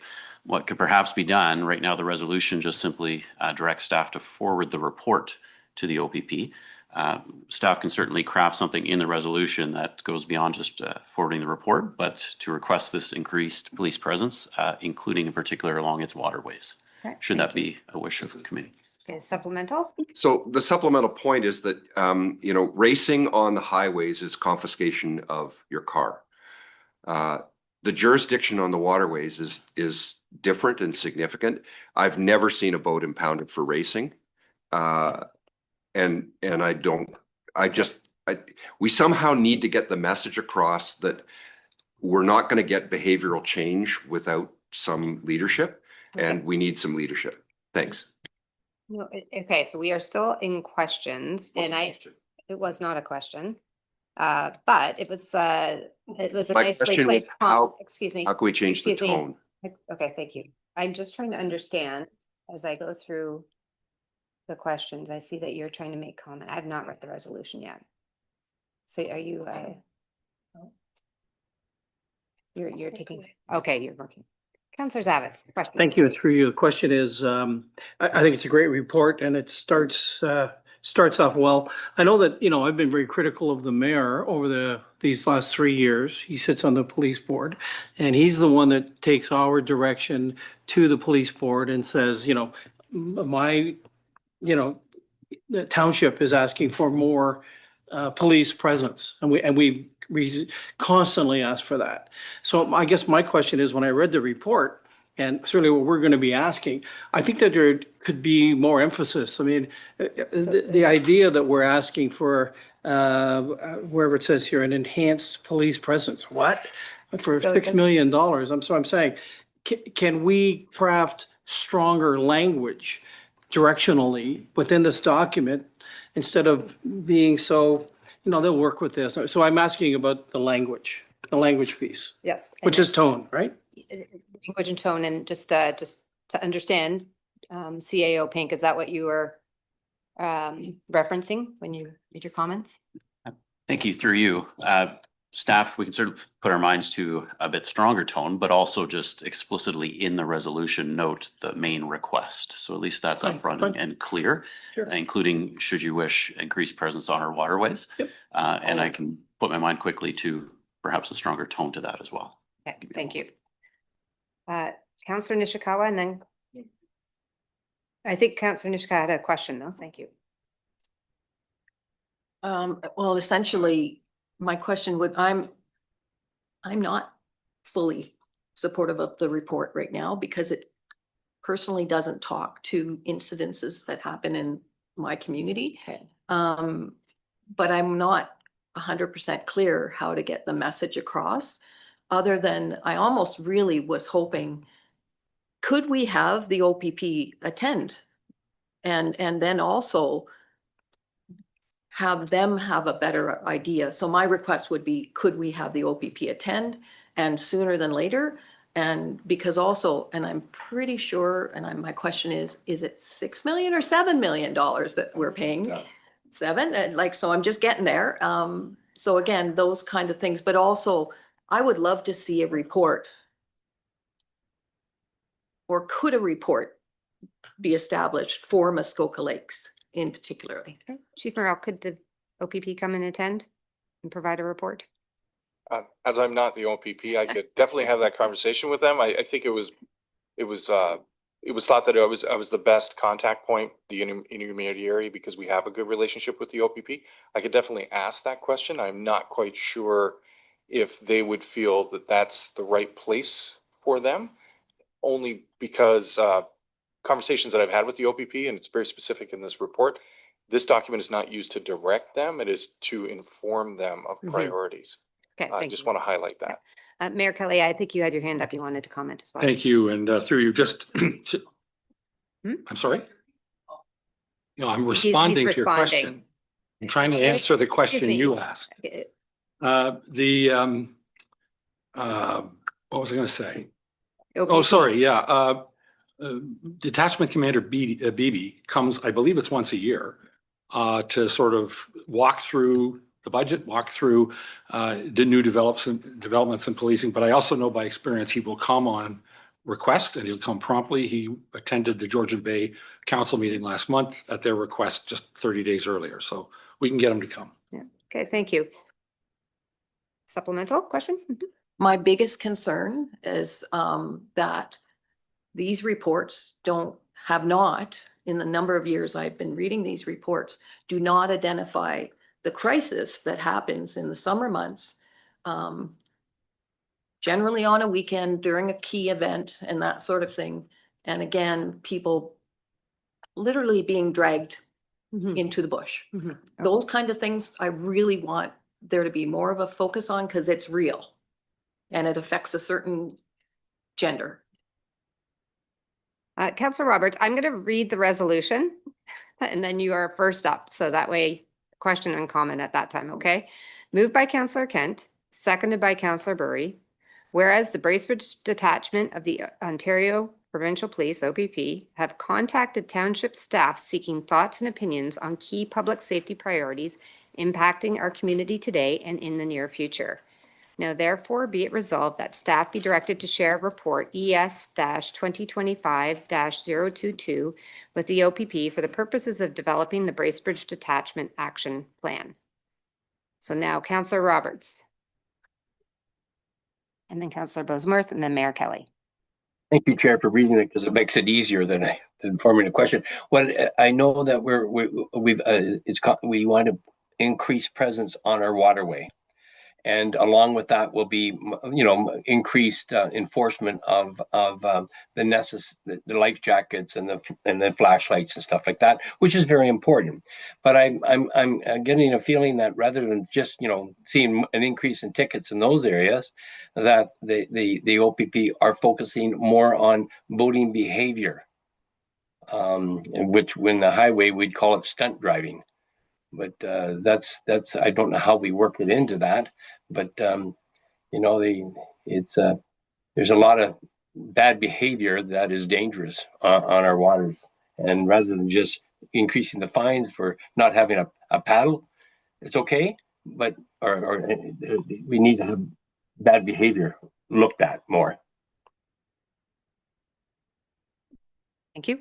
Chief Merrill? For you, I found the area that was in the report originally. There is actually a line that may help capture this, but we can reinforce it. It says in area 2, area of focus roads, waterways and trails, the 4th point down, OPP worked diligently to ensure that Muskoka Lake's world-class and historic inland boating is safe for all users, with an emphasis on reducing speeding on all waterways. Okay. If committee would like to augment that sentence, we definitely could amend that. Thank you. Councillor Bosemuth and then Mayor Kelly. Thank you, Chair. As you will all know, I'm on the board of Safe Quiet Lakes, and this summer they did a survey and we expanded the territory and we had 7,100 replies. So this is probably the largest survey of its nature anywhere in North America. Certainly the professionals who ran it were very impressed with the number. And behind that is a long bunch of comments too. So these are very engaged citizens. And what we've been seeing since 2011 is a continuing climb in the percentage of people who are feeling less than perfectly safe on their lake. And, general observations, I would concur with Councillor Burry. We have some pretty significant problems with speeds. We still have problems with people who don't know the very basic rule of right of way, which yield to the right. It's just astounding how people do not know it. And if they know how they know it, then they don't even know how to, adjust their course. The training is just terrible. And so I would support any emphasis that said we know that police, there are no speed limits on the lake. So the only thing that they can go after these drivers on is dangerous driving. And I think in Thunder Alley, that's probably not too hard to figure out that it's dangerous. Out in the wide open in the middle of Lake Muskoka, it's less obvious. So I think we should put emphasis on that. It's the behavior and the speed, the dangerous driving that we see. People driving too close to each other out in the middle of the lakes, crossing too close. It just goes on and on. And also they drive very close to shore now at high speeds and very big boats. And that's a huge danger, particularly coming around a point. Somebody be swimming in their canoe or stand-up paddleboard, and you're doing 50 or 60 miles an hour, you're not going to see them. So it's becoming more and more dangerous, and there are more and more vessels out there all the time of higher power. Okay, thank you. Mayor Kelly. Thank you. And through you, I just have 2 responses to the last 2 comments and then 2 suggested changes to the document. I think Councillor Bosemuth correctly suggested the only charge is dangerous operation of a boat or a watercraft, I think is the actual charge. I've never heard of anybody actually getting charged with that. I mean, maybe it has happened, but it's never been brought to my attention. As Councillor Bosemuth said, there's no speed limit other than within 30 meters of shore, 30 meters. And I don't recall a collision or an incident that happened as a result of fast boats. So I think it would be very difficult to lobby the OPP to work harder to stop behavior that's probably not illegal. It's much more focused, and I think the work that Safe Quiet Lakes is doing is to lobby the federal government, who has jurisdiction over the water, to come up with a more specific list of charges or crimes or illegal activities, and then go after the enforcement through the OPP. So anybody who suggests they're here to stop speeding on the water isn't illegal in its own right. 2 comments that I would make, 2 changes I would like to see. I think the OPP needs to engage more with places of business that rent watercraft, that rent sea-doos, boats, canoes, any kind of watercraft, because we're seeing a whole new breed of people out there. And Chief Morrell, you may recall 2 summers ago, you had a big response from the Port Carling Fire Hall, putting a lot of people's lives at risk, trying to rescue someone who ultimately was recovered, not rescued. But they were in the water a long time doing diving with make-do sort of scuba gear and everything else to find out that someone who had just rented a Sea-Doo, didn't wear a life jacket, didn't know really what he was doing, wound up dead as a result. I think we need to make sure that whatever obligations there are for renting agencies to educate, to train, to give a guided tour of how the thing works, we need to have the OPP doing that more often. If we don't know they're out there and that we don't know that they're able to respond to this stuff, nobody's taking it seriously, and people's lives are at risk. The last one for me, and I've said this to previous OPP detachment commanders, and they did it for one summer, and I thought it was quite effective. Park your cars and walk around. If all you talk about community relations development, you talk about being on the spot in the moment. Get out, walk around Port Carling, walk around Bala. They did it for one summer. I heard a lot, good and bad. The local merchants in Port Carling, many of them said, I love having them here, just having them visible on the sidewalk. Some said, please don't let them come back into my store because nobody wants to come in here and shop when they're in our store.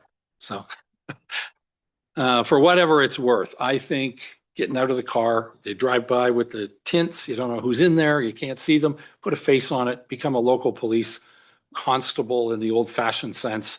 As long as we know they're there, I think we're going to behave a little more responsibly. That's it for me. Okay, thank you, Chief Morrell. And to that point, just want to note for committee's attention, in the area of focus under community well-being, we've asked for, and I know this firsthand, more of an emphasis on the auxiliary program. It's come to my attention their auxiliary program is kind of low in numbers. Auxiliary program is a great program for people that perhaps are retired or have more time on their hands, or maybe they're new and interested in a career in policing. Auxiliary program is like a volunteer police organization, and we use those resources when we have parades, when we have Cranberry Festival. That increases presence, and oftentimes the public doesn't know if it's an actual officer or an auxiliary officer. So we've asked for some emphasis in that area. Thank you. Councillor Bosemarth, I believe you had your hand up again. Yeah, just one comment. If I recall correctly, there is a vehicle, a legal regulatory vehicle by which this township could put speed limits on the waterways. It's called the Vessel Operation Restriction Regulation. However, I don't recommend it because it would be extremely arduous and probably a lot of waste of our time. But from a federal regulatory point of view, there is an option. Thank you. Any other questions or comments? Just to, if I could, I'm picking up on the comments that Councillor Nishikawa has brought up because I've heard her bring this up historically when the OPP are here. We know there are certain areas where there is a higher need at certain times in the evening. So I was actually looking underneath the community well-being section and just wondering, is there a way to, through this feedback back to the OPP, saying in known areas where, particularly after hours, there's increased alcohol consumption, there's increased activity happening in the streets, that there would be some level of increased presence or support. And I don't know if that would capture, Councillor Nishikawa, some of your concerns. I just think it would fall under naturally that community well-being section. Through you, I don't find this report identifiable. Like, we talk about the waterways and the speeding on the waterways. That's about it. That is, and in fact, anything else touching a human being, walking through our municipality, that sort of thing, is not addressed because they're not there. So the question is, I don't know how to do it. Well, that's what I think what I'm suggesting is that perhaps through the community well-being part of this report, we could add that we'd like an increased presence. And we know there's certain areas, it's a known, it has been brought up before. So is that something that could be contemplated in this report? Yeah, absolutely. To support the comments that Councillor Nishikawa's. Yeah, through you, we could ask for increased patrols following higher density events that occur in known local established areas. And that perhaps could be something that that the OPP could do. Okay, thank you. Yes.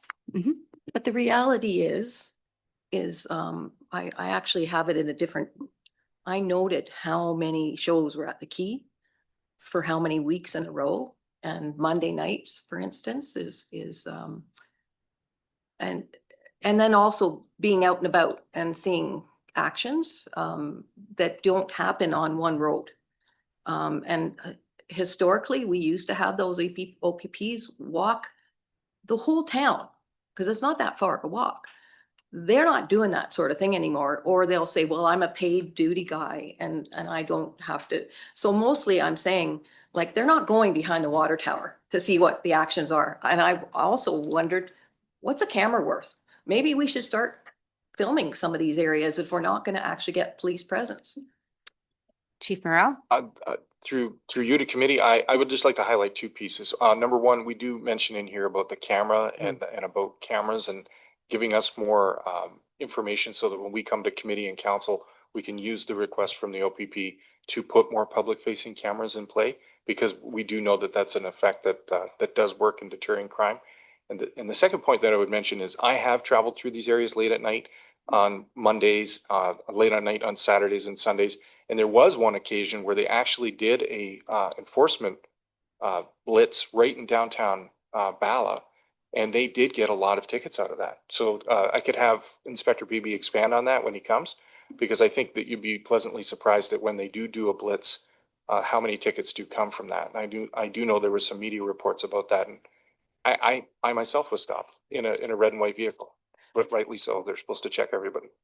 So just to the point that was mentioned about cameras, I think cameras are mentioned as one of the bullet points in the document, where we ask for more emphasis on cameras and about wording that we can use with councils as we expand upon in our build out of our camera systems.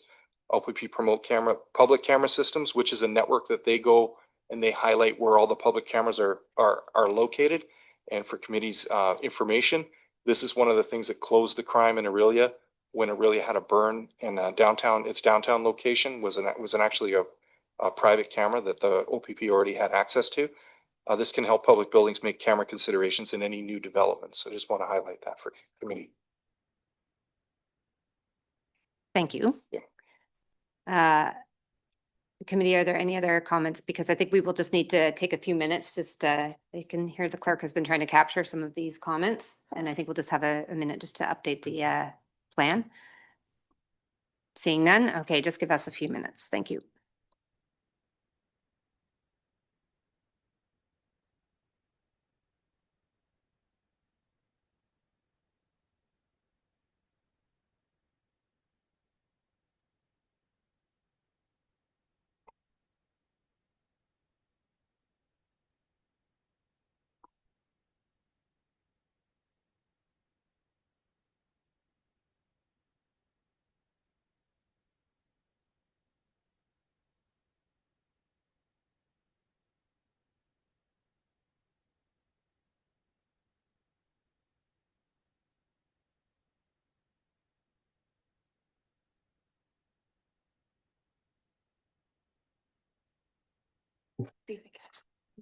Okay, committee, this is the amendment to the main motion.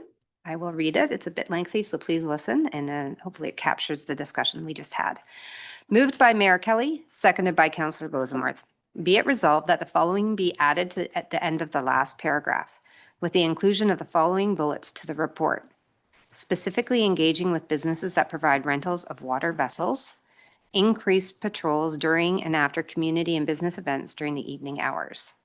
And that committee strongly urges the OPP to ensure that any increase in police presence under the forthcoming detachment action plan translates into measurable improvements in patrol coverage, response time, and community engagement.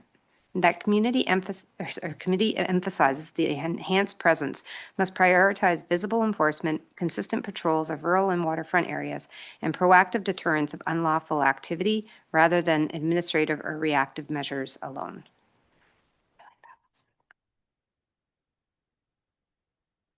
So, any questions on that? Any comments? All those in favor of the amendment? Okay, thank you. That carries. And I've read. Any questions on the main as amended? Any questions on the main as amended? Seeing none, all those in favor? Carries. Thank you. Thank you very much, Chief Morrell. And we are now moving on to the library. Welcome. Still, good morning, everyone. It's still good morning. Thanks for that. Okay. I think Uh, that was a dig. No, I'm just gonna update my script. It's almost into the afternoon. afternoon. Okay. So, all right. Good morning, Chair and members of committee. And on behalf of myself and the library board, thank you for the opportunity to share an update on the library. I'm Andrew Whitfield, CEO and Chief Librarian of the Muskoka Lakes Public Library, and you've already received a detailed report. And this presentation simply brings, or hopefully brings, that story to life. I'll touch on some highlights, share key trends, and show how the library continues to evolve to meet community needs. Next slide, please. We'll start with our newly adopted 2025 through 2028 strategic plan, built around 3 pillars: engage, enrich, and evolve. Engage is about strengthening community connections, finding ways through programs, outreach, and collections to reach as many residents as possible. We know that we can't be all things to all people, but we aim to be at least one meaningful thing to everyone. Next slide, please. Enrich focuses on experiences and resources that make daily life better, whether through programs, digital tools, accessibility upgrades, or just the right book recommendation. We're always finding new ways to spark curiosity and creativity. Next slide, please. And evolve is about anticipating what's next, ensuring our spaces, services, and collections grow alongside our community. It's about staying flexible, accessible, and future ready. And so I encourage you all to visit our website to check out the library's full strategic plan, as it's the lens we use to make all decisions. So next slide, perfect. Community connections is at the heart of everything we do. This year, program attendance is up again, the direct result of offering more and more varied opportunities for residents to connect. Next slide, please. Each week, programs bring people together, from toddlers at story time to retirees at workshops and book clubs, or working adults attending Thursday evening author talks and Saturday art classes. And our staff are the backbone. Their creativity and energy make these programs possible. So far in 2025, as displayed by some of these graphs, we've welcomed over 5,000 participants, already surpassing 2023's total. Summer attendance grew 61% from 2023 to this year. That momentum shows how strongly our community is engaging. If you just want to cycle through some of these while I speak, these are just show some snapshots from the past couple of years of programs. And again, you've been provided a copy of this presentation, so feel free to look, and sort of explains what some of those programs are. That paint your partner picture was the only one I could get permission for, as it's of my wife and I. Anyway, so each week programs bring people together, from toddlers. Oh, sorry. Here you'll see snapshots from the past couple of years, programs, partnerships, and outreach in action. We provide programming year-round and are a main source of recreation and leisure and community connection for many residents in the winter months. These photos were included just to show the variety of what we offer. And there's the mural unveiling that took place just a couple months ago at the Port Carling branch. Just diversity of programming. If you stop on this one, please. This is just a quick look at the many organizations we've partnered with or received support from. Everything from climate workshops to art classes, author talks, and senior programming. We are grateful and lucky to have such support, as these collaborations greatly enhance what we can offer. Slide, please. Yeah. When it comes to borrowing and library use, people are engaging more broadly than ever. Print checkouts hold steady at around 23 to 24,000 per year, while digital use continues to climb. Ebooks and audiobooks rose from 6,000 in 2023 to nearly 8,000 checkouts in 2024, and Canopy film streaming has tripled. This year, we've also added a variety of online resources such as Creative Bug and Mango Languages, giving members more ways to learn and explore from home. Our library of things now lends pickleball sets, binoculars, ROM passes, and more. Practical, fun, and equitable resources for everyone. Next slide. And our membership is rising again. In 2023, we had a little over 1,300 active card holders. In 2024, that number was up to a little over 1,600. And by the end of 2025, we're hoping to have, we'll be at over 1,700 active card holders. It's a dip from our low in just before COVID, but as you can see on that second graph, the trend of active card use is going up, as well as the upper graph is overall circulation. So there was a dip in 2020 and 2021. You can all know what happened then. And we're slowly starting to see that increase again in circulation. So we're on the right track. So next slide, please. So what's next? We're rolling out home delivery later this year, continuing to grow programs for all ages, and expanding partnerships to reach residents where they are. And 2026 will be a milestone, celebrating 25 years of library service out of the Norma and Miller Alloway Muskoka Lakes Library, and undertaking a space and service review to plan for the next generation of library services. The past few years have been about growth, innovation, and reconnection. Our programs are thriving, our collections expanding, and our membership rising. We're investing in access, inclusion, and sustainability while staying true to what makes libraries special, being a welcoming space for everyone. Thank you for your time and your continued support of your library, and I'd be happy to take any questions. Thank you very much. Committee, are there any questions? Councillor Savitz, or comments? Thank you. A question for Andrew. Great job. And, you know, it's great to see things on an upturn. So I guess my question to you would be positive impacts of the growth I'm seeing here that you're showing us today.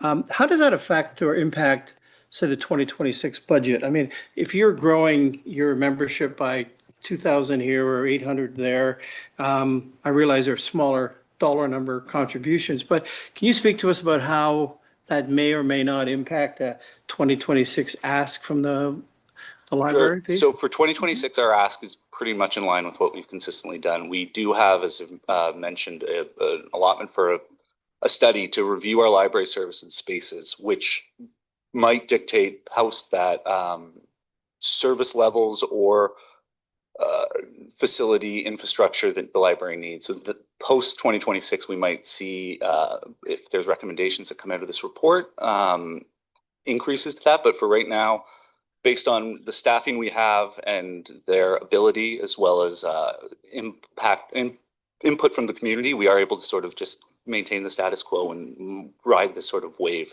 until we can't. It's sort of my, yeah. Thank you. Councillor Bosmark? Thank you. And through you, I have no idea what key performance indicators are for libraries, but you know, how would we compare to other libraries in a similar size township on our whatever performance indicators you would? Sure. So the library and library board, we do have key performance indicators that we sort of keep. I'm looking for this report. I was looking specifically sort of at how the library has grown. I was hoping to see since I've been in my position. But our key performance indicators for libraries either of similar size or with similar population demographics of smaller year-round population to number of houses in the township, those we compare, we're right around average in terms of average number of car holders per resident, which is about 25%. A quarter you sort of would like is the number you want to see. We're at, I think, about 22%. And then other numbers in terms of circulation were a little lower than some of our comparators, but programming, we have higher attendance than a lot of our other comparators. So I'm happy to provide a more fulsome report, especially sort of as I think those numbers will come to light in the hopes of this consultation report that we're bringing forward in 2026 that'll sort of show where we stack up and how we stack up against other key measures. Thank you. Any other questions or comments? Okay, seeing none. Thank you very much. Thank you very much, Right. everyone. And thanks for all the great work that you and your group do. Thank you. Yeah, take care. Okay, item 10A. Director Huff.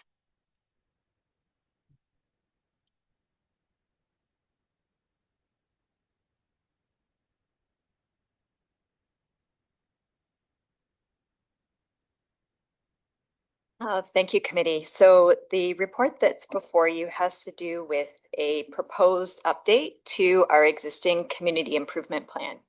Council will recall back in 2024 approving the initiation of this project, hiring the planning partnership to complete the update, and direction at the time was to really introduce some housing focused programs that would incentivize the creation of attainable housing and provide an opportunity for those programs to be applied across the township.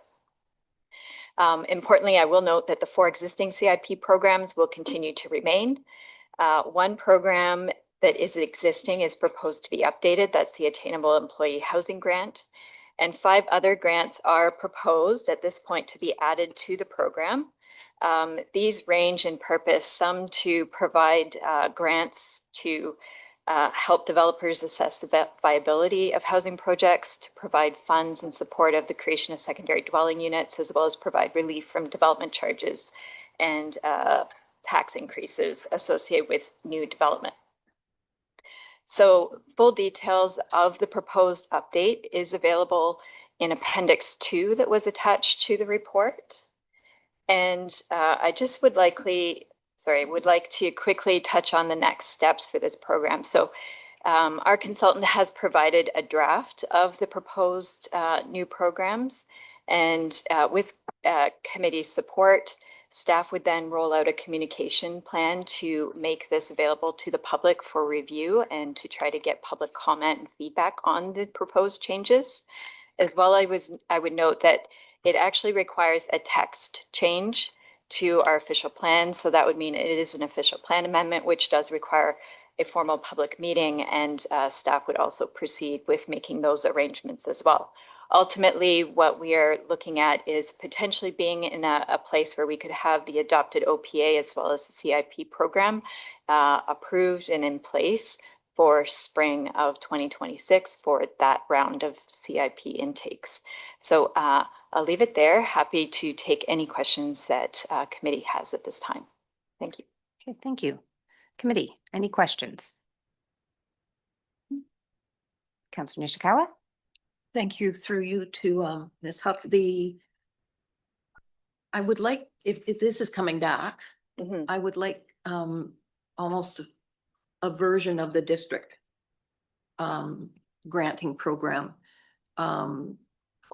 There's an overlapping here from what I see, and I'd like to have a better understanding of all the options that a person has, either going through the district or going through the township, and making sure there's not overlapping, I suppose. Okay, thank you. Absolutely. Yep, we can do that. Thank you. Any other questions? Councillor Zavitz? So, yeah, I guess it's a question. I'll try to make it a question. Here we have the CIP program, totally supportive of it. And we find ourselves all of a sudden and I say all of a sudden, I mean that very sincerely, considering 5 new programs, all based on housing. And I guess I would ask the question of our director. Is this request or this action prompted by a myriad of requests from the public, developers, whatever, who people are saying, you don't have these programs, you need these programs, let's go? Or is this us being, the township being proactive? Thank you. Thank you for the chair. So I think it's a combination of both, to be honest. I think it's a trend that we're seeing across municipalities that are introducing these types of programs. And so people are familiar with some of these in other locations and asking, does this township have similar programs? As well, it is one opportunity that township can actually, provide some very tangible assistance to people. And so I think that's why municipalities are choosing to pursue housing programs in the CIP. Thank you. And I think just to note in the report that in fact, it was in June 2024 that we directed staff. So this has been an ongoing process to come forward with now some framework to be then taking out to the public. So are there any other questions? I can read the resolution and then we can have questions and comments at the same time. Moved by Councillor Edwards, seconded by Councillor Zavitz. Be it resolved that staff be directed to proceed with the public meeting in support of amending the official plan to expand the boundaries of the community improvement plan to the entirety of the township, as well as to obtain public feedback on the proposed amendments to the CIP as outlined in staff report DSES-2025-36. So are there any comments, Mayor Kelly? Thank you, Madam Chair, and through you. I like the additional 5 programs very much, 4 of them at least that I understand really well. There's one that I still have some questions on. If you understand what are perceived to be the reasons why attainable and affordable housing never makes it, we've covered it all off here. We've got the ADU program, we've got fees, rebates or subsidy, we have development charge program.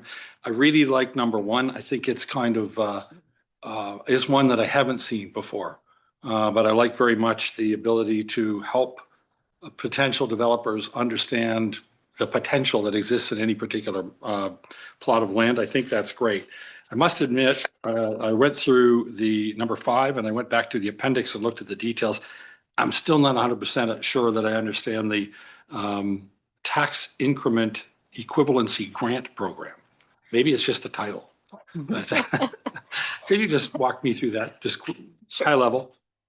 Thank you. Through the chair. Fair enough. That is probably the most complicated program. And oftentimes what I've seen is it's either a program that is really taken up or is not taken up. And it depends on how much developers are aware of it. So essentially, the program runs to evaluate the change in assessment value of a proposal, a piece of property, before and after it's developed. So it does require the completion of the project and to find and compare the value of what was on the property before the development happened, and then get the assessed value of the property afterwards. And at that point, there is an implication on your taxes, of course. And so what it does is it reduces the amount of tax that you pay over a 10-year period of time. So you only pay a portion of the tax increase that is attributed to that new development and the taxes associated with that. So year 1, you're paying 90% of the tax, you're paying 10% of the tax increase compared to the value of what was there before. Year 2, you're paying 20%.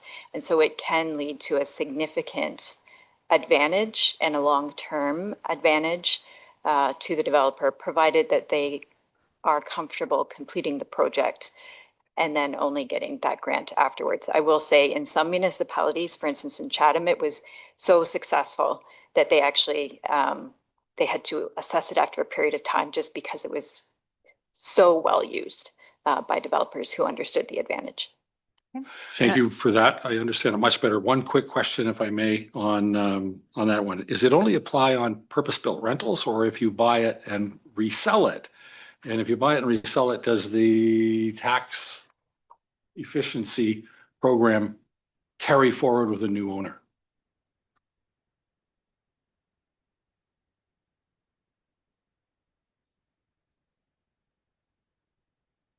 Sorry, That is a question that I will get clarified. Okay. My interpretation was it was for rental, but I will confirm that at the next point. It makes more sense to me if it's rental. I don't Yes. know how it works if it isn't. Yeah.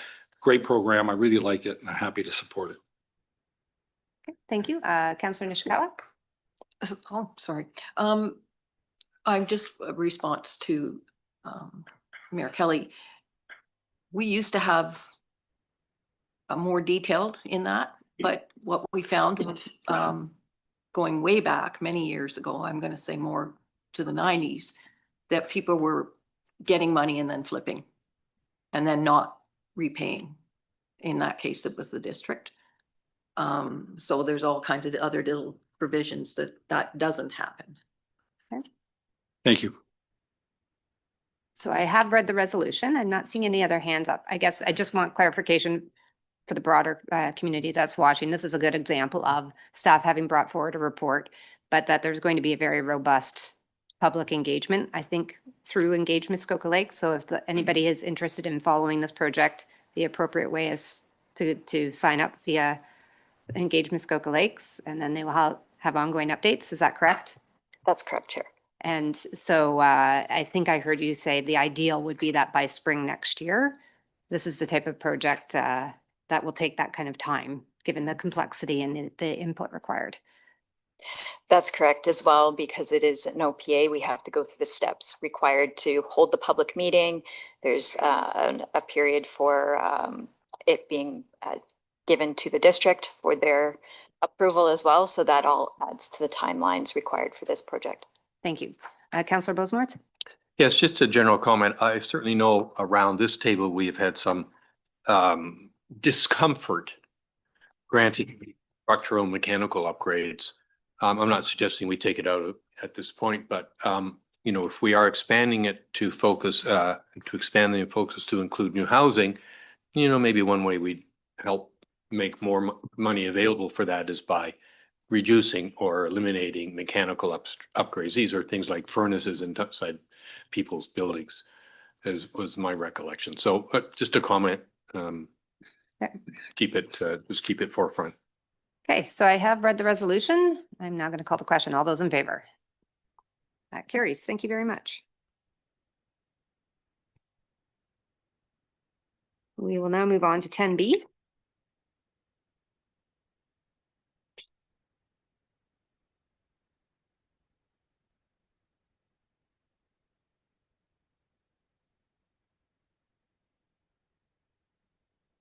The question is about lunch. We're going to let you have the floor. Good morning, Madam Chair and members of committee. So my report this morning regards the, I guess this afternoon now, my report regards the request for support for the Cranberry Festival that committee received at their September meeting. Staff have reviewed the request and, as per my report, are recommending that the township negotiate a memorandum of understanding with the festival as per the township's municipal grants policy. As outlined in the report, the MOU is proposed to commit to waiving township fees and cost recovery for the term of the agreement, providing kind staff support for long-term planning if should it be requested by the festival, and facilitate future operating grant requests. The waiving of fees and cost recovery, combined with the fire department's purchase of water fillable barricades, will provide the festival with financial relief of approximately $15,000 this year. If committee endorses this approach, the draft MOU will be negotiated with the festival and brought back to committee for approval at a later date. That concludes my remarks, and I'd be happy to answer any questions from committee at this time. Thank you. Okay, committee, are there any questions? Councillor Burry. Thank you. And through you to Mr. Cox, what level of transparency are we going to see from the festival? I'll just wait till we get some, so you can hear me. What level of transparency are we going to see from the Cranberry Festival? I strongly support this. We have some other institutions in the township that do have memorandums of understanding that have complete transparency with relation to all the funds in, all the funds out. And I'm just wondering if that will become part of this memorandum. Lots of these kinds of things. So that is my question. But lots of these things are kind of loosey-goosey. And, in order to have that memorandum of understanding, I think that both sides need to understand the rigor the township is going to put on it. It's not money for nothing. So I'd like to hear what your plan is to have a, pretty stringent and transparent reporting process. Okay. Mr. Well, through you, Madam Chair. So the exact details of the MOU, of course, are subject to negotiation with the festival board, but it was certainly, I believe, the intent of township staff to mirror those arrangements that we have with other recipients like the Muskoka Lakes Chamber of Commerce or the Muskoka Lakes Museum, and ensure that that same level of transparency and accountability is included in those arrangements. Okay, thank you. Councillor Nishikawa? Sort of thinking about the question before the question kind of thing. So as basically anytime anyone can go on to the website and see the budget and see how the monies are spent. It's a very, very open process. I guess I was thinking about the barriers and those other things. And while it was mentioned in the report, along with the barriers, we also own a stage somewhere. Like the municipality owns stuff. And I don't honestly know that we know where the stuff is, essentially. So much along this same thing though. So, you know, not just Cranberry, other users have had to rent stages, for instance, and yet I know we have a stage somewhere like that wherever we're storing it and those kind of things. So I think it's kind of important if we could get that availability, and even if others want to put on like, it doesn't apply to the Santa Claus parade, but those types of things. If we have a note somewhere that we can go online and say, oh, the municipality says these are available. I don't know that we have to have a charge or, you know, a message of how to use, but is that possible? I guess is what I'm trying to get at. Through you, Madam Chair, certainly I think it would be possible to conduct an inventory of all the assets that we have available for special events and include that in our special event information package. I think that's a great idea. Okay, thank you. Are there any other questions? We'll read the resolution. Moved by Councillor McIntyre, seconded by Councillor Bosenworth. Be it resolved that staff be directed to prepare a memorandum of understanding in collaboration with the Bala Cranberry Festival, specifying the terms and nature of township support and in accordance with the guidelines in staff report DSES-2025-039, and that the draft memorandum of understanding be brought back to committee for approval at a later date. Are there any further comments? Seeing none, I'll call the question. All those in favor? That carries. Thank you very much. Thank you. Well, I have to apologize now to Mayor Kelly for having to push back his long-awaited council meeting for this month. But I do think it's a good idea to stop for lunch now. It is currently 10 after 12. If we could come back at 1 committee, is that fair? That's a 50-minute lunch break. Is that fine, staff? That's good. Okay. We will return then at 1 p.m. Thank you.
Okay, welcome back. Thank you.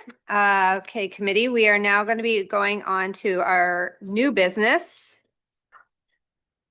Excuse me, everybody, we are back. Thank you. We're going to be moving on to item 12A, which is a discussion item, the Skeleton Lake Fire Rescue Boat. And I'm not quite sure who is leading that. I feel like I somehow, oh, Councillor Roberts. Pardon me, Chair. The council chamber screen is black. I can only see, there, it's back. Okay. So Councillor Roberts, are you going to introduce the Skeleton Lake Fire Rescue Boat? No. Okay. Was I too? I can introduce it. Well, I'm just not. Whose initiative was the Skeleton Lake Fire Rescue Boat on discussion item 12A? It's not our fire chief. I can speak to it, but I do believe it was Councillor Roberts' initiative. Yes. Okay. All right. But he was mentioning, but I was going to as well. Yeah. Yeah, Okay, but so I'll start off. Okay, hold on for 1 second. Thank you. This always seems to happen after lunch. So just calm down for a moment. If there's no one to speak to it, then we will leave it for now. I think what both Councillor Edwards and Councillor Roberts were in the public feedback sessions during the fire station location study, and this matter developed from the crowd at the Skeleton Lake Cottagers Association, and as well it came up at the Raymond Community Center when we had the same discussion. Okay. What people had asked for in that meeting was look back at what kind of protection was expected on Skeleton Lake. I believe at one time under Fire Chief Sawkins, there was a fundraising effort for raising for a boat. The boat was subsequently sold before even Chief Hayes became chief. But that group would like for us to look at adding the rescue service and the fire protection service to Skeleton Lake for the future. And I could say that we have a plan in 2029 to look at putting a rescue boat in place for the Windermere Fire Station. And what we could do is amend that plan and perhaps with the will of council, look at adding more services for Skeleton Lake, but that is up to council to make that service determination. Okay, thank you. Councillor Nishikawa. Thank you. I'm more looking to you for direction. I did have a couple of questions about the initial fire station study and whether, when and how we have another conversation about it, other than just this information. Because I saw that there's something, but okay, yeah, I think the fire master plan or the fire location study is on council this afternoon. I think through the discussions, what I'm understanding right now is that there was interest from the Skeleton Lake group to have a future fire rescue boat done again in the future on their lake. So it doesn't sound like it needs to happen today based upon what you're saying. And Councillor Roberts, now I see your hand up. Did you want to add? Yes, thank you. Yes, it was exactly what Fire Chief Morrell has said. The community at both meetings have asked for that service to be reestablished, given that they had fundraised for the boat and it appeared to have disappeared. So we just wanted to go on the public record that the consideration of moving in the future the fireboat from surplus to the Skeleton Lake area if it's deemed appropriate. So did you want to put something then on the table for future consideration? Yes, I would like to put definitely on the public record for future consideration, and I'm sure Councillor Edwards would second it. So I'm hearing a seconder. Okay, so I would second that. Okay. They just didn't know where their fireboat went after they donated it. It just disappeared. Okay, so I now I don't think there's a record of it being sold. Is there? So I've got a resolution now in front of me. I hope it captures what the two of you are suggesting. Moved by Councillor Roberts, seconded by Councillor Edwards. Be it resolved that staff be directed to investigate the history of a fire rescue boat located on Skeleton Lake, as well as potential solutions to add a vessel on the lake, and report back to committee on their findings, potential solutions and impact on the capital budget. Does that capture it? Fantastic. Any questions or comments? All those in favor? Okay, that carries. Thank you. Okay, so we had a bit of I will call it a loose request coming this morning from the Light It Up Muskoka event. Wasn't particularly clear. So I'm just going to bring that conversation back up and just see if there's any interest in or any discussion to be had on the Light It Up Muskoka event. Councillor Nishikawa, Councillor Kent, and then Councillor Zavitz. First of all, I just wanted to point out that that light up thing, the Christmas tree that we light up was lit up for many, many, many years through donations from Wise Miller Lumber. I never want to ignore the fact that the others have been doing. I don't know how $25,000 gets spent, but I really feel that most importantly, it should be an opportunity to work with the hall board. Okay, thank you. Councillor Kent? Thank you. I had one question, which is, can somebody for an event apply for our grant program, the $2,500 one, which was sort of the max people were getting? So I see Mr. Cox coming to the podium, so perhaps you can give us a bit of history on this particular.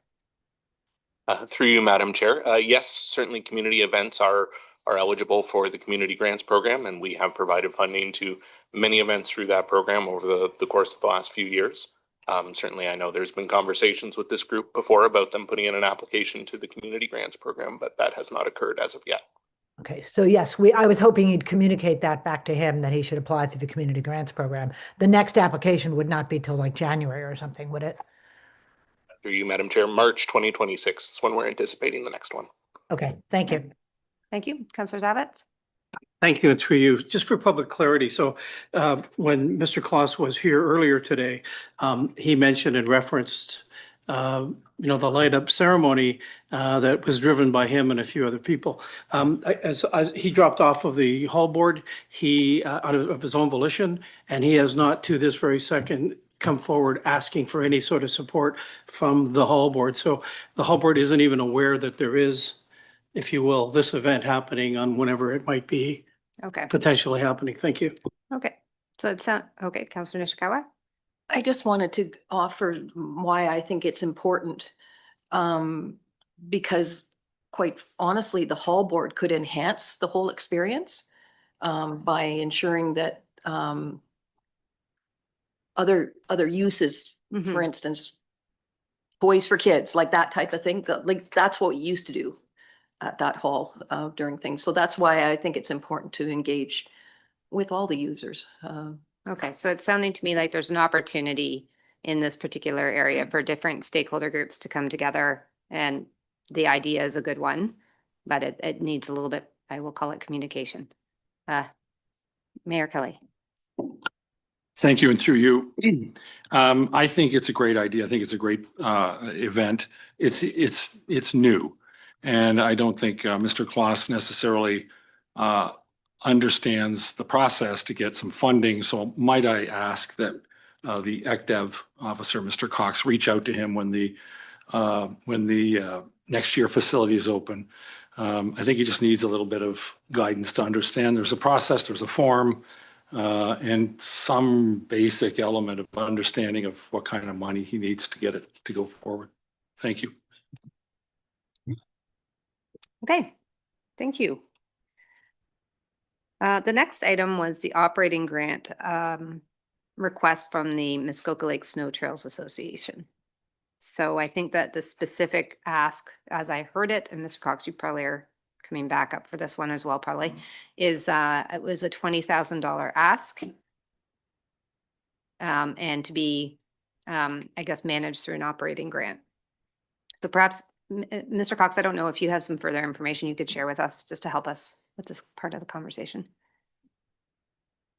Oh, thank you, Madam Chair. So as committee will be, pardon me, as committee will recall, the township provided the Muskoka Lakes Snow Trails Association with a $20,000 operating grant in 2025. That was approved through the 2025 budget. We entered into an MOU with them as per the grants policy for a one-year term. They've now requested an additional grant for 2026 to further some of the priorities that they had applied for their 2025 grant for. If committee were to endorse that grant, it would be referred to the budget process for consideration, and then we would need to negotiate a new memorandum of understanding with the Snow Trails Association should they be successful in their request, because the existing one expires at the end of this year. Okay, thank you. So committee, questions, comments, Councillor Nishikawa. This particular grant, I'm confused about because most of the grants that I see are open to the public. That like we have events that are open to the public, I guess. I find the snowmobiling thing is pretty precise. That in fact, I will never have access to a trail unless I go and spend $10,000 on a machine or something like that. I had looked at it as a one-off last year, but I really don't want to look this every year. I just don't know how it would affect the majority of the public taxpayers who pay the grants. Okay. Mr. Cox, did you have anything to add to that or? Well, through you, Madam Chair, I will say that the municipal grants policy does have a series of criteria for to guide committee and council in their deliberations around the operating grants. And I believe that the decision in 2025 was based around the economic impact that the Snowmobile Club had identified when they came forward. But ultimately, the award of any operating grant, regardless of alignment with the policy, is at committee and council's discretion. Thank you. Mayor Kelly and then Councillor Kent. Thank you. And through you, I just want to jump on the issue of I forget what the word was, exclusive to the snowmobilers. This thing is exclusive. You have to have a trail pass to run on the trails. They're sanctioned and organized provincially. They're monitored and enforced by OPP. They are, as you well know, one of the largest parts of outdoor recreational activity and frankly, recreational physical activity that's available in this township in the winter. And if there's something that is keeping stores and restaurants open, I'm going to guess that a large part of that is the trade that they get from the snowmobilers. So I agree there's criteria that we need to look at. We can't just throw money out the window, but quite frankly, I think the benefits and the payback on this by any standard are going to exceed what we're being asked to put out. Okay, thank you. Councillor Kent and then Councillor Roberts.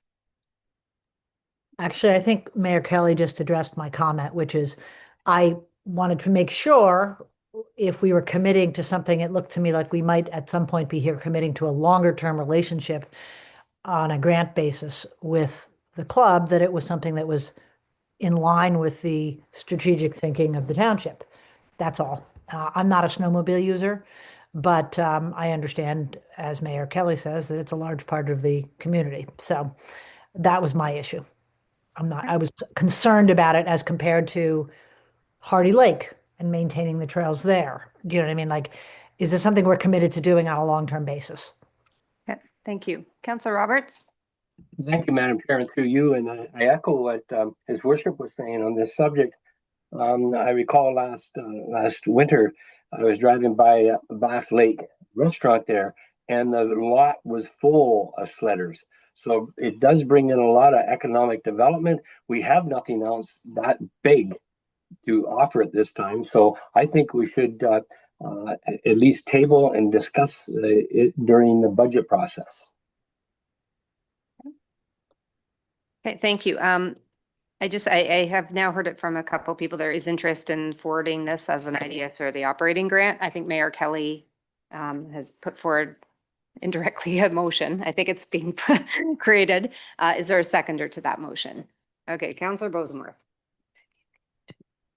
Oh. Only because it's requesting a mayor to include. Oh, yes, we won't have Mayor Kelly. So Councillor Bosenworth and then perhaps somebody else. Well, because we're directing you. Well, no, we're directing you in the budget then. So Councillor Zavitz. Councillor Bosenworth and then Councillor Zavitz.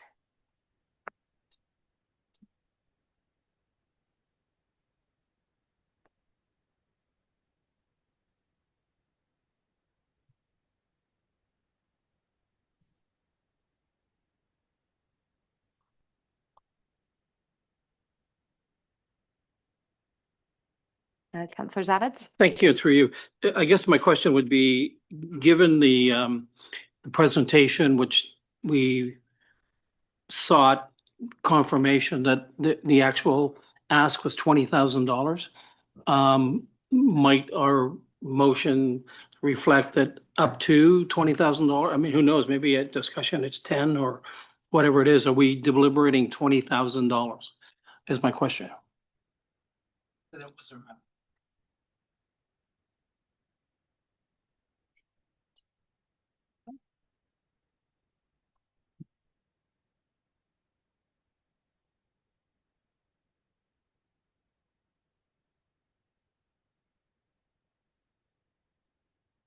Councillor Kent, I see your hand up again. We're just having the resolution confirmed here, but. I was just gonna say that the comment about $20,000, I think they have to come back to us with what they intended to use the money for. Like, they said up to $20,000, but they gave us no indication this year of what it might be used for. Yeah. Otherwise- So I think that the resolution is going to indicate, like, these details will get revealed through the work that Mr. Cox does with the group, and it will come forward in the budget. So Councillor Edwards? Yeah, I thought they had said the Quonset hut was 12,600. I thought the ATV was 6,500, which comes up to 19,100. And they probably put 900 in for incidentals. Next year. Mayor Kelly? I think sorry, thank you, and through you, to answer Mr. Edwards' question, Councillor Edwards' question, I think that was the money they spent with last year's budget. They're talking about an additional funding for walls on the ends of the Quonset hut, and I forget what the other part was. So let me read the resolution and see if this captures a path forward. Moved by Councillor Bosenworth, seconded by Councillor Zavitz, whereas committee received a presentation and application from the Muskoka Lake Snow Trails Association to support their activities in the local community. Now therefore be it resolved that committee requests the mayor consider the inclusion of up to $20,000 operating grant in the draft 2026 budget for the Muskoka Lake Snow Trails Association, and that upon budget approval, staff be authorized to report back with a memorandum of understanding regarding the funds. Does that capture? Any other further questions or comments? Seeing none, all those in favor? Thank you. That carries. Thank you. Moving on to item 12D, which is the district updates. Any questions for our district councilors? Any comments from our district councilors? Okay, seeing none, we will move along. Good. I know this is a bit of an unusual part of the process because we have another significant set of items after this now, but I just want to touch now upon our community events so I don't forget that. Are there any upcoming community events that people would like to discuss? Okay, so other than Cranberry Festival, Councillor Edwards and then Mayor Kelly. Now, I believe the skating club is putting on a spaghetti dinner at the Port Carling Community Center. Tickets are $18. It's on from 5:30 to 7:30 on October 24th. Mary Ann at the front desk has tickets if you're interested. That's one thing. And the Windermere United Church on November the 1st are putting on a Newfoundland kitchen party. It's an entertainment from 2 to 4. And the tickets are $40. And if you're interested, let me know. I can get you tickets. Thank you. Okay, thank you. Mayor Kelly. Thank you. And through you, Councillor Edwards did such a nice job with the spaghetti dinner that I have nothing left to say. Okay. And of course, one of our signature events, the Cranberry Festival, is coming up this weekend. So I'm sure it will be busy times in Bala. Actually everywhere, to be honest, but any other ones? Any other community events? Seeing none, we are now. Can I read this? Yes, I can read this, but then I will be recusing. Is that correct? Okay.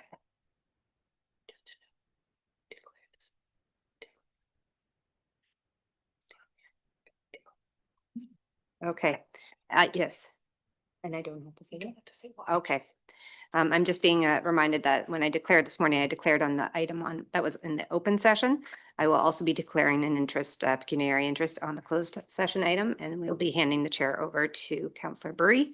I will read this resolution though, and then I will exit for this next portion of the discussion. Moved by Councillor Edwards, seconded by Councillor Roberts. Be it resolved that committee in closed session convene at 1:23 p.m. For exemption of proposed or pending acquisition or disposition of land by the municipality or local board, section 2392C of the Municipal Act 2001, 1 confidential report, CCS-2025-25. And with that, we will now move into closed session, and I will hand the chair over to, oh, I guess I had to ask, sorry.